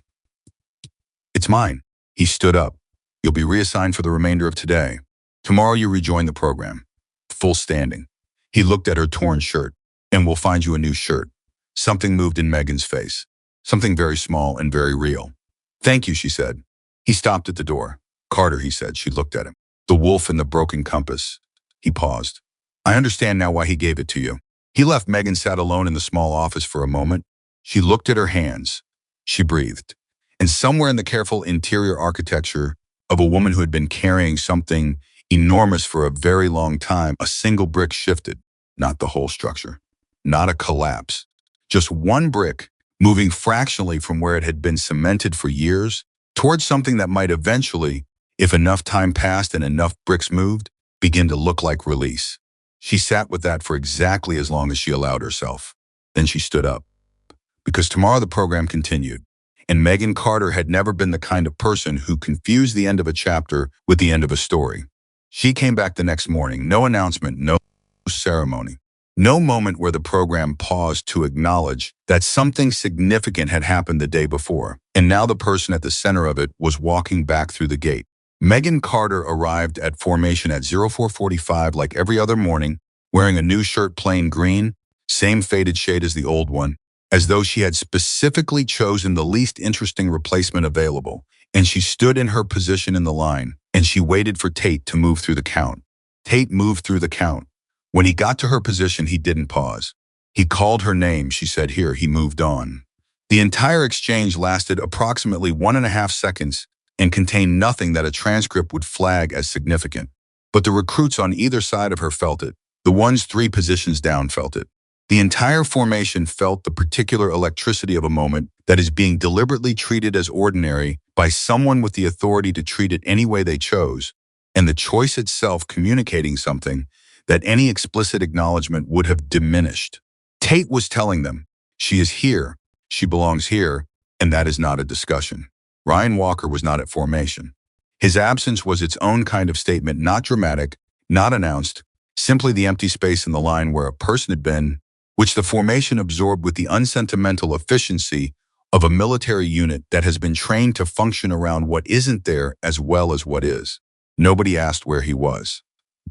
Darnell Jackson stood 2 positions to Megan's left, and he looked straight ahead, and his expression was the expression of a man who is choosing, deliberately and with full awareness of the choice, to behave as though the world is as it should be, even when it very recently wasn't. It was a form of respect. Megan recognized it as such. She didn't look at him, but the set of her shoulders shifted, almost imperceptibly, the specific millimeter of adjustment that a body makes when the people around it are behaving in ways that make it marginally safer to exist. Haley Brooks stood 4 positions to the right. She had been awake since 3 in the morning, which was unusual even for her, because her mind had been doing what her mind did when it received information that contradicted a foundational assumption it had been rebuilding, reconstructing the entire 11 days through the new lens of what she now understood, revising every interaction, every moment of judgment, every conclusion she had drawn and acted on. It was exhausting and necessary work, and she had done it alone in the dark with the particular ruthlessness she applied to all forms of honest self-examination. She had arrived at several conclusions. Most of them were uncomfortable. All of them were ones she intended to act on. The first thing she intended to act on happened after formation, in the 10 minutes before the morning run. She walked directly to Megan and she said, without preamble, "I want to run with you today." Megan looked at her. "Why? Because I'm done with half measures," Haley said. "I apologize. That was the minimum. What I actually owe you is proximity. Showing up. Making it visible that I see you correctly now." "You don't owe me visibility," Megan said. "Maybe not, but I want to give it anyway. There's a difference." Megan was quiet for a moment. "Try to keep up," she said. It was the closest thing to a joke she had produced in 11 days. Haley recognized it for what it was. She didn't make a production of it. She just fell in beside Megan when the run started, and she stayed there. The morning run was 10 miles. Same as every morning, same ruck weight, same terrain. But the run felt different to every recruit on it, because the day before had changed the internal atmosphere of the camp in ways that were still settling. The conversation in the ranks had evolved overnight from speculation about who Megan Carter was to something more uncomfortable questions about what 11 days of collective behavior said about them as individuals, about what they had participated in by watching and saying nothing, about what kind of soldiers they were becoming, if this was how they responded to someone they didn't understand. These were not comfortable questions. They were the right ones. Marcus Webb ran 3 positions behind Megan and thought about a creek bed at 2 in the mornings if he voiced that it said, "I've got you," and what it had cost her to be that person in that moment when nobody in the camp had been that person for her. He ran harder than he normally ran, not to prove anything, just because the running felt like the only honest response he currently had available. Alvarez ran in the middle of the pack, and every mile she ran felt different from the miles she had run before the night in the barracks, because she was running now as someone who had been seen in the dark by a person who had no obligation to see her, and that changed the texture of the effort. It made it possible in a way it hadn't been before. Not easier. Possible. Terrence ran alongside Claude, and they didn't talk, because there was nothing to say that the run itself wasn't saying. The 10 miles finished. The recruits cleared their rucks and drank water, and the day moved into its next phase, which was a tactical assessment exercise that Tate had described the previous week as the most complex problem-solving environment they would encounter in the selection program. It was a full scenario simulation. 3 interconnected problems, each one feeding information into the next, running simultaneously across different elements of the group, requiring coordination between teams that could not see each other and had limited communication windows. The kind of exercise that was less about individual performance and more about systemic thinking about whether a group of people could function as something greater than the sum of their individual capabilities. Tate divided the recruits into 3 teams. He put Megan Carter as the lead coordinator for the central team, which was the position responsible for receiving information from both flanking teams, synthesizing it, and making the calls that directed the overall effort. It was not a subtle assignment. Darnell Jackson, watching Tate make the assignment, understood it immediately. Tate was not testing Megan. He was testing the rest of them. He was putting Megan in the position that required every other recruit to either trust her judgment or resist it, and the results of that test would tell him something about the readiness of the group that no individual assessment could. The simulation began. The first 12 minutes went according to the structured plan. Each team worked their assigned problem. Communication was crisp. The information flow was functional. The kind of orderly early phase that exists specifically to establish a baseline before the scenario introduces the chaos that exposes what people are actually made of. The chaos arrived at minute 13. A simulated communications failure took out 2 of the 3 radio channels, leaving the flanking teams with only intermittent contact with the central coordination position. The scenario simultaneously introduced a new variable, a change in the simulated enemy disposition that invalidated the original plan's core assumption about where the main threat was located. Bad information, limited communication, and a time window that had just been cut in half. This was the real test. Megan's voice went out over the remaining channel, clear and fast, all elements central. Comms reduced, channel 3 only. New intel suggests threat axis has shifted. We're adjusting. Give me your current positions and resource states. Go. Darnell's team responded first. Clean, precise, exactly the information she needed. The second flanking team, led by a recruit named Santos, responded with the particular hesitation of a team whose leader was processing too many things simultaneously. Santos was also, in this moment, overwhelmed. Santos, Megan said, don't give me everything. Give me your 2 most significant constraints right now. Just those 2. A pause.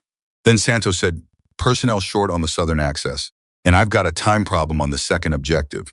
Personnel I can fix. Pull Ewan's element from secondary support. She's available for the next 8 minutes. Time problem, what's your bottleneck? Clearance procedure on the second objective takes 12 minutes minimum. Cut it to 7, Megan said.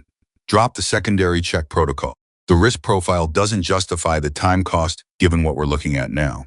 Another pause. That's outside standard procedure, Santos said. Yes, Megan said. Santos made the call. Darnell Jackson, monitoring from his position, heard the exchange and felt something shift in his understanding of what he was watching. Because Megan hadn't told Santos what to do. She had given him the information and the permission to decide, and she had done it in a way that kept Santos in command of his own element while giving him what he needed to act. That was not instinct. That was not even training in the ordinary sense. That was a specific philosophy of leadership that most people spent careers trying to develop. She had it at 26. The simulation continued. The scenario threw 3 more disruptions into the scenario.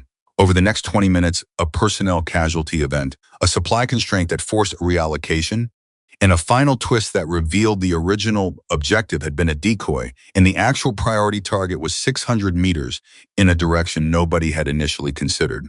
At each disruption, Megan's voice came over the channel, clear, fast, not panicked, not performative. Just present the voice of someone who has been trained to understand that clarity is the first casualty of chaos, and that the most important thing a leader can do when everything is falling apart is sound like things can be managed. At the final twist, she went quiet for 4 seconds. 4 seconds in the context of that scenario was a long time. Then she said, all elements, we've been working the wrong problem. New priority 600 meters northeast.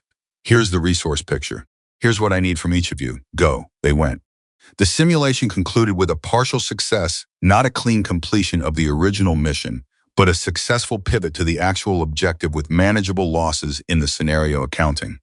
In the real world that the simulation was modeling, the outcome would have represented a significant save a team that recognized it was chasing a decoy and adjusted in time to accomplish the actual mission.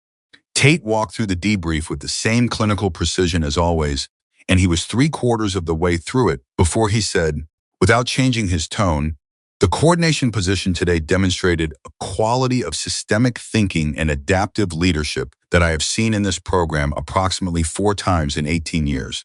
That's not information I share for the purpose of recognition. It's information I share because those of you who are going to lead people in real environments need to know what that quality looks like when you encounter it, so you can identify it and use it.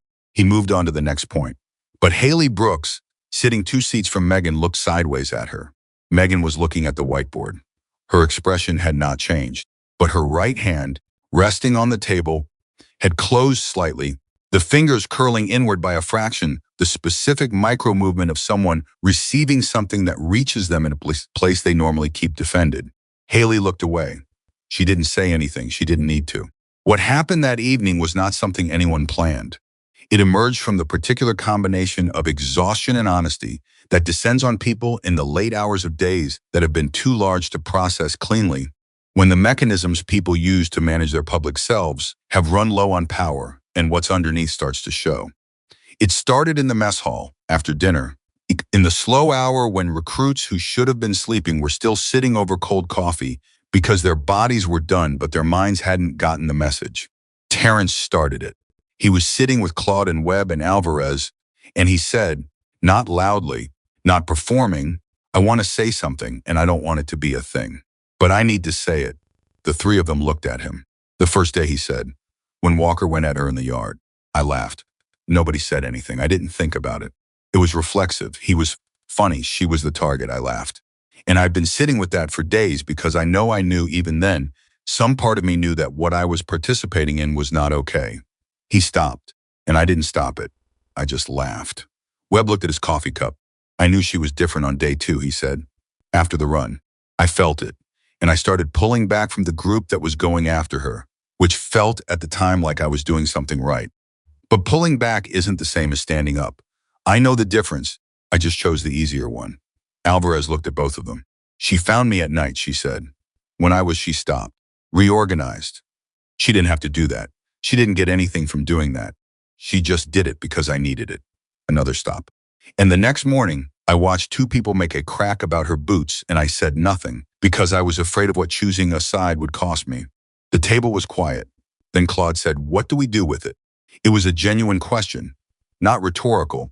The question of a person who believes that recognition without action is just a more sophisticated form of avoidance. None of them had an immediate answer. What they had was the willingness to sit with the question, which was more than they'd had 2 weeks ago. Haley found Megan outside after dinner.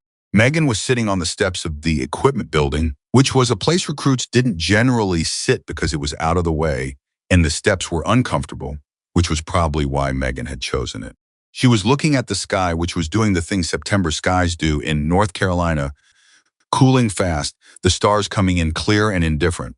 Haley sat down on the step beside her without asking. Megan didn't tell her to leave. They sat in silence for a while. Then Haley said, how old were you when Cross found you? Megan was quiet for a moment, deciding 19, she said. I was in a bad situation, not military, before any of that.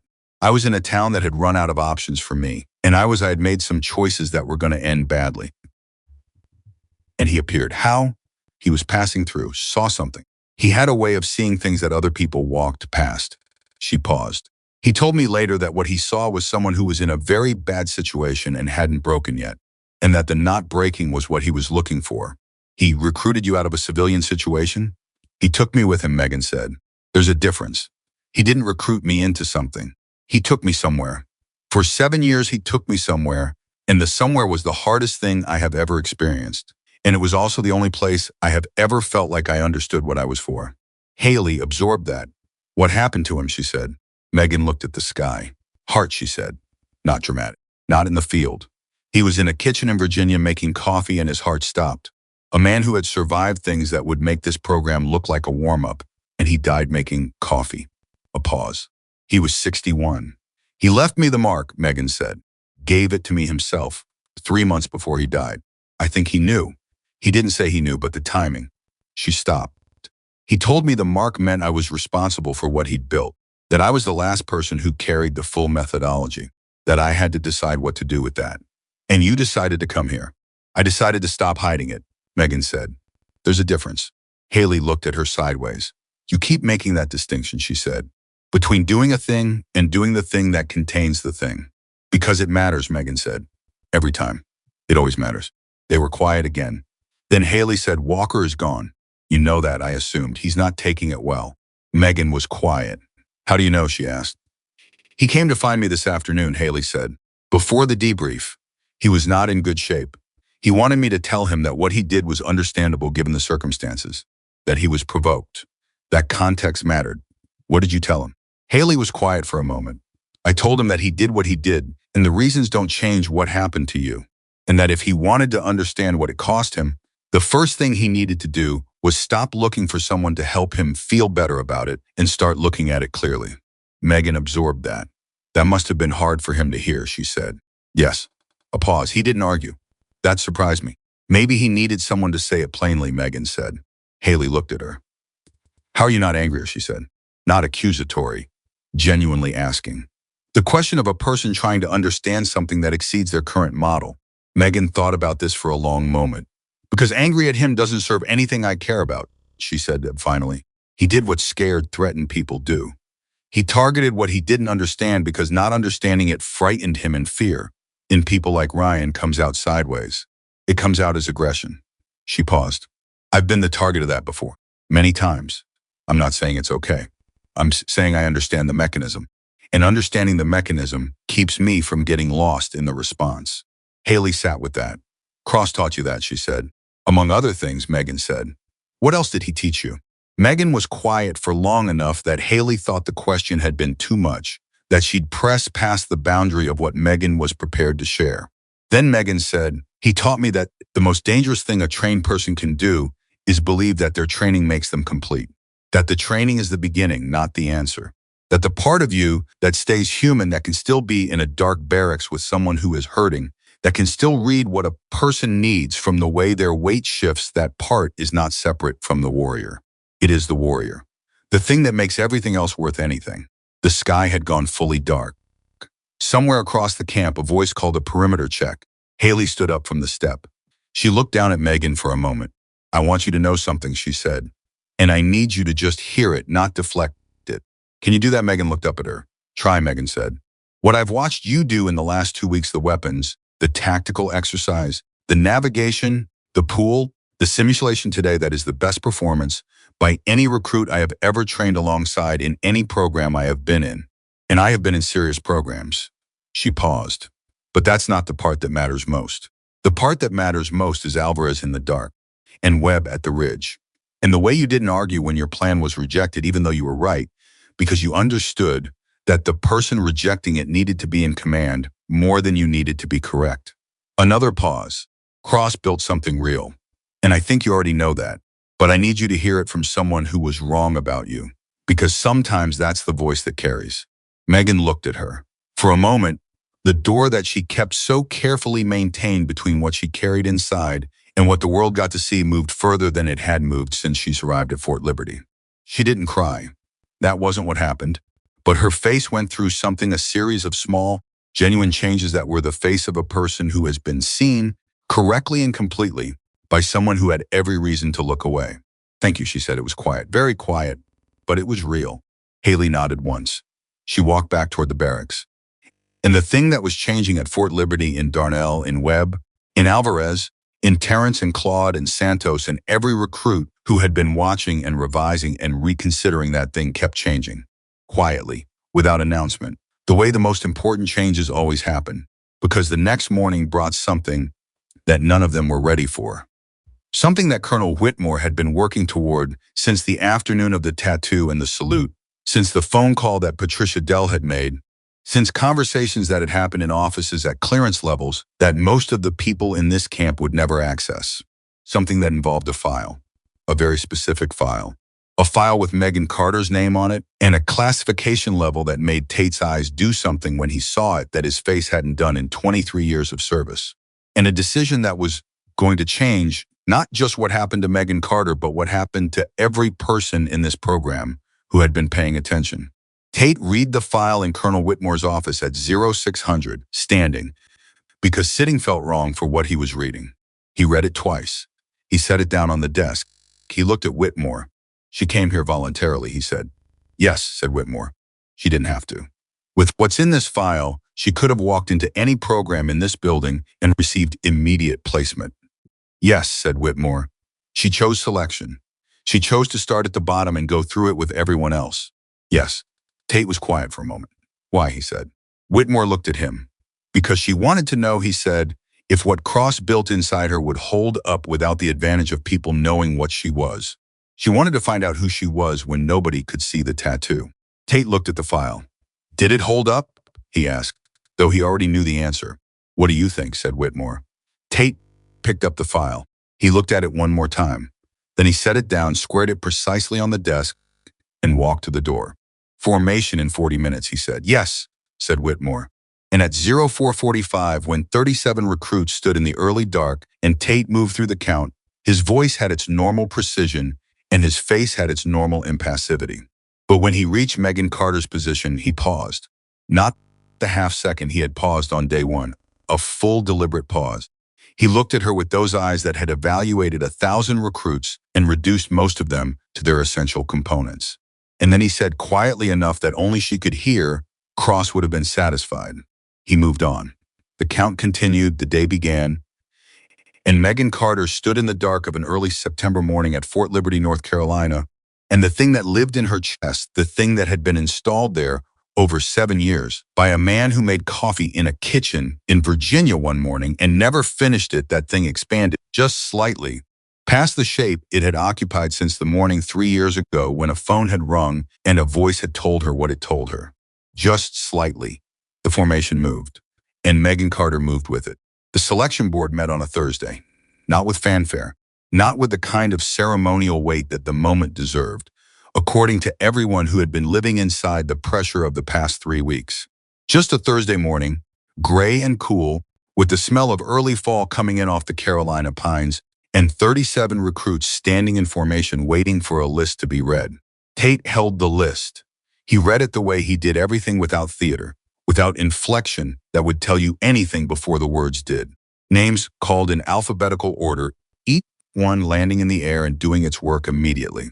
The people whose names were called took one step forward. The people whose names were not called stood where they were and absorbed it with whatever they had available for absorbing things that cost a great deal. Alvarez, forward. Brooks, forward. Carter, forward. Haley, standing 2 positions from Megan, heard Carter called and felt something release in her chest that she hadn't realized she'd been holding. Not relief exactly. Something more like the resolution of a cord that has been suspended too long, the arrival of the note that makes the tension retroactively worth it. Jackson, forward. Webb, forward. When the list was complete, 19 recruits had stepped forward. 18 remained in place.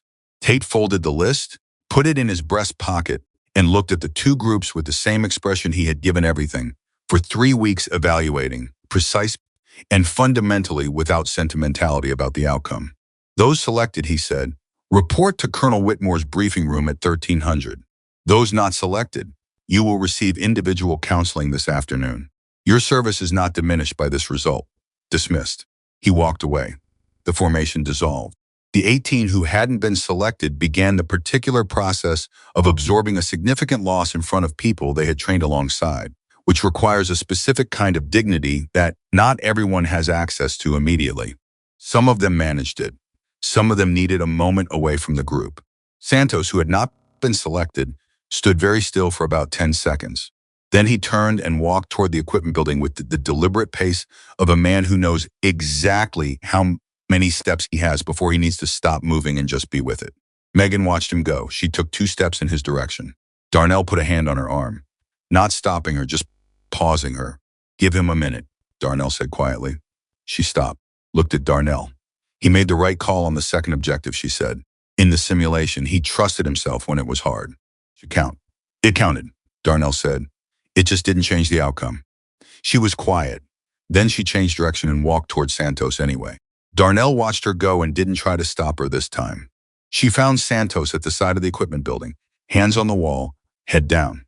He heard her coming and straightened. The dignity reflex, automatic, trained, the specific self-consciousness of a man who does not want to be witnessed in the aftermath of something painful. Carter, he said.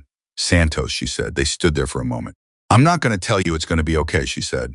You don't need that right now. No, he said. The decision you made in the simulation, she said. Dropping the secondary check protocol. Coming off standard procedure under pressure with incomplete information and a collapsing time window. That was the right call. I want you to know that I know that. Because in a real environment, that decision saves lives. Santos looked at her. It didn't save my selection, he said. There was no self-pity in it. Just the flat, factual observation of a man taking inventory. No, Megan said, it didn't. But the selection is a gate. What you did in that simulation is character. And character doesn't expire when the gate closes. He was quiet. Who taught you to talk like that, he said. Someone who was very good at it, she said. He nodded slowly. His jaw was working, the way jaws work when a person is managing the physical expression of emotion with the tools they have available. Thank you, he said. She nodded once and left him to it. Because that was the other thing Cross had taught her, the difference between being present for someone and staying past your usefulness. Santos needed a minute. She had given him a minute and something to carry in it. The rest was his. She walked back to the group. Haley was waiting. Good, Haley said when she returned. Megan didn't say anything, but she didn't argue either. The 1300 briefing in Colonel Whitmore's conference room held 19 newly selected recruits, 3 instructors, Patricia Dell, and a civilian that nobody had seen before, a man of about 60, gray-haired, in clothes that were too plain to be accidental, sitting at the far end of the table with a coffee cup, and the specific quality of stillness that Megan recognized immediately. She recognized it because she had spent 7 years sitting across a table from it. Her step didn't break. Her face didn't change. But something in her interior shifted hard and fast, the way things shift when the body encounters something the mind isn't ready for. She took her seat. The civilian did not look at her when she sat down, but she understood that the absence of his gaze was as deliberate as its presence would have been, and that he had registered her the moment she came through the door. Whitmore opened the briefing. Logistics, assignments, timelines, the architecture of what came next for the selected recruits. He spoke with the careful thoroughness of someone who understood that what he was delivering would shape the next several years of 19 lives, and who took that weight seriously. Halfway through, he paused. He looked at the civilian. Before we continue, Whitmore said, I'd like to introduce someone who asked to be present today. This is Mr. Calloway. He is here in an advisory capacity. Mr. Calloway nodded. He didn't stand. He didn't perform the introduction. His eyes moved around the table. When they reached Megan, they stopped. For 3 seconds, the two of them looked at each other across the table, and the rest of the room did not exist. Because Megan Carter knew exactly who Mr. Calloway was. She had heard the name once in a conversation she was not supposed to have heard, spoken by Daniel Cross in a quiet moment when he thought she was asleep. Cross had said the name the way you say the name of someone who shaped you with the specific gravity of a debt you carry without resentment. Calloway had been Cross's instructor, the man who had built the methodology before Cross, the architect of the thing that Cross had given to Megan. She was sitting 10 feet from the source. Calloway looked at her for those 3 seconds. Then he nodded. One small, deliberate nod. The acknowledgement of something that required no words and would not have been improved by them. Megan felt the impact of that nod in the deepest part of the weight she carried. Felt it move something that had been stationary for 3 years, since a phone call in a kitchen, and a voice telling her that Daniel Cross had stopped existing in the world. She nodded back. The briefing continued. Nobody else in the room understood what had just passed between them. The debrief portion of the afternoon covered individual performance assessments. Each selected recruit received a private 15-minute session with an instructor, a written evaluation, and a set of developmental notes designed to direct their training in the next phase. It was thorough and specific, and in some cases difficult, because the truth, delivered precisely and without padding, is always difficult, regardless of whether the overall result was favorable. Megan's session was with Tate. She sat across from him in the small office, and he opened the evaluation folder, and he went through it the way he went through everything, systematically, without drama, giving each point exactly the attention it required and no more. He covered her tactical performance, her physical metrics, her leadership behavior in the simulation, her navigational work, her weapons qualification results. When he finished, he closed the folder. He looked at her. Questions about the written evaluation, he said. No, she said. He nodded. Then he did something he did not do in evaluation sessions. He took off his reading glasses, set them on the desk, and leaned back. Off the record, he said. She waited. I've been doing this for 18 years, he said. I've seen people come through this program who were exceptional in one dimension, physically remarkable, tactically brilliant, psychologically resilient. Occasionally 2 dimensions, rarely all 3. A pause. In 18 years, I have encountered one recruit whose performance across every dimension was not exceptional in the comparative sense, not the best runner, not the fastest weapon, not the strongest in the room, but whose integration of all of it, the way the parts work together, was unlike anything I have seen in a training environment. Megan was very still. That's you. In case that wasn't clear, she breathed. That's not the evaluation I want to give you, Tate said, because the evaluation I want to give you is not in this folder and is not part of my job description. He stopped. Then he trained you right. Whatever he put into you, it held. All of it. Megan's hands resting in her lap tightened around each other. Thank you, she said. Her voice was even, but only because she made it even. Don't thank me, Tate said. Do something with it. He picked up his glasses. The session was over. What happened next nobody planned. It happened in the mess hall, at dinner, which was the first meal of the post-selection period and which had a different atmosphere from every meal before it, a particular atmosphere of a group of people who have come through something significant together and are now, for the first time, on the other side of the pressure that shaped them. It was louder than the previous dinners, lighter. The specific release of people who have been operating under sustained stress and have been granted, if not an end to the stress, at least a pause in it. And then Ryan Walker walked in. He was still on base. The administrative process of his separation from the program had not yet been completed. He was in a kind of liminal status, still a resident of Fort Liberty, no longer a recruit, not yet whatever he would be next. He was there to collect personal items from the equipment room. He hadn't intended to come through the mess hall, but he was there. And he saw the 19 selected recruits at the long center table. And he saw Megan Carter at the far end of it, and he stopped. The mess hall noticed him. The volume didn't die, it wasn't that dramatic. But it changed frequency. The particular modulation of a group that has registered an arrival and is deciding collectively and unconsciously how to respond. Ryan Walker stood at the entrance to the mess hall, and he looked at the table, and he looked at Megan, and he looked at the people around her, Darnell to her left, Haley across from her, Webb 2 seats down, Alvarez at the end, and he understood. With a clarity that had been building for days in the quieter and more honest parts of his mind, exactly what he was looking at. He was looking at what he hadn't been able to build, not because he lacked the ability, not because he wasn't capable of it, but because he had confused being the center of a group with being part of one. He had spent his entire career making himself indispensable by being impressive, and he had never learned that what made a person genuinely necessary to the people around them had nothing to do with being the most impressive person in the room. He stood there for about 10 seconds. Then he walked to the far end of the table. He stopped in front of Megan. The table went quiet. This one did go quiet fully. Immediately, the silence of 37 people, understanding that something real was happening. Ryan Walker looked at Megan Carter and he said, "I need to say something to you." His voice was not the voice he had used on the first day. Not performing, not managing the room, just a voice belonging to a person who was here to do one specific thing and had decided that doing it required putting down everything else first. Megan looked at him. "What I did in the evaluation yard," he said, "grabbing you, throwing you into the fence. That was not a training response. That was not competitive aggression. That was me being afraid of something I couldn't understand and responding to that fear the only way I knew how, which was to try to make you smaller." He stopped. His jaw worked. "There's no version of that where what I did was okay. Not the way I was feeling. Not the pressure of the program. Nothing. I put my hands on you because I was threatened by you. And I want you to know that I know that." The mess hall was absolutely silent. Megan looked at him for a long moment. "Why are you telling me this here?" she said. "Because I did it here," he said, "in front of everyone. And I thought I owed you the same." A pause. "If you'll take it." Megan was quiet. She understood what this had cost him.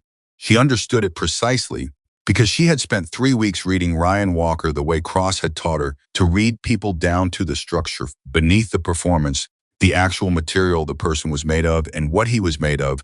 Underneath everything he'd built over it was not bad, flawed, underdeveloped in specific ways that mattered, but not bad. She had known that from day 3. She hadn't been sure he'd ever find it himself. "I hear you," she said. "Is that an acceptance?" he said. "That's what it is right now," she said. "The rest takes time." He nodded. That was fair. That was more than fair, and he knew it. He looked at the table for a moment, at the people sitting around it. "Congratulations," he said, to all of them. Then he walked out. The mess hall stayed quiet for a beat after he left. Then Darnell said quietly, to no one in particular, "That took something." "Yes, Meg, inspect it?" She was quiet for a moment. "I hoped for it," she said. That was the most anyone at Fort Liberty ever heard Megan Carter say about Ryan Walker. She didn't discuss him after that. She didn't narrate the story of what had happened in the evaluation yard. She didn't perform the forgiveness or withhold it publicly. She just moved forward, the way she moved through everything. Mr. Calloway found her that evening. She was in the equipment room, alone, finishing the inventory of her gear for the transition to the next phase. He came in quietly, which he could do. Moving quietly was something he had in common with the woman he had trained and the woman that man had trained. Megan heard him anyway. She kept working.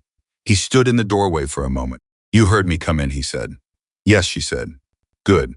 He came into the room and stood at a respectful distance, the specific distance of someone who understands that space is a form of respect. I've been watching you for 3 days. I know, she said. You've known since the briefing. Since before the briefing, she said. I saw your shoes when I came in the gate. Daniel used to say that the way a person chooses their shoes tells you everything about what they value. Yours are plain, functional, and broken in correctly. That's a man who's been in real environments for a long time and has no interest in telling you so. Calloway was quiet for a moment. He told me about you, he said. 2 years before he died, he called me and he said he wanted me to know that he'd found what he'd been looking for. Megan's hand stilled on the gear she was packing. What did he mean by that, she said. Her voice was even. She was making it even. He meant you, Calloway said.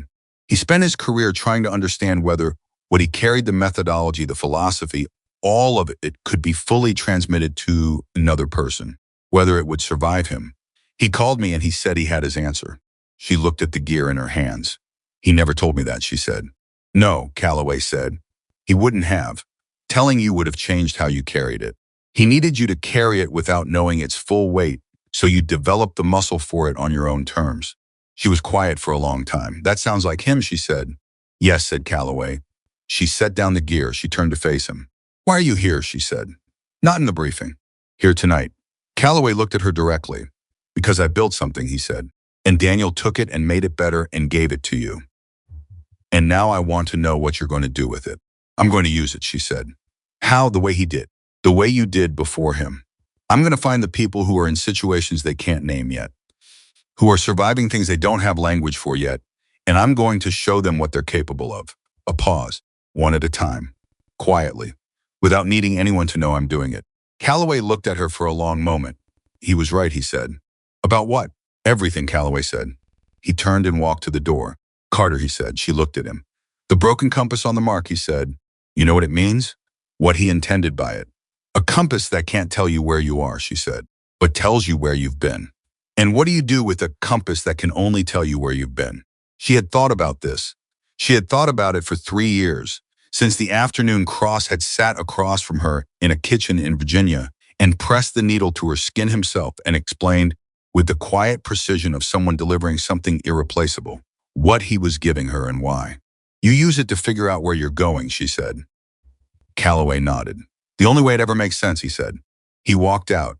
She stood in the equipment room alone, and the silence was the particular silence of after the thing you've been moving toward has been reached, after the weight has been named and recognized by the people who could recognize it, after the long solitary distance has been reversed, and you find yourself on the other side of it, standing in a room that looks ordinary but is not.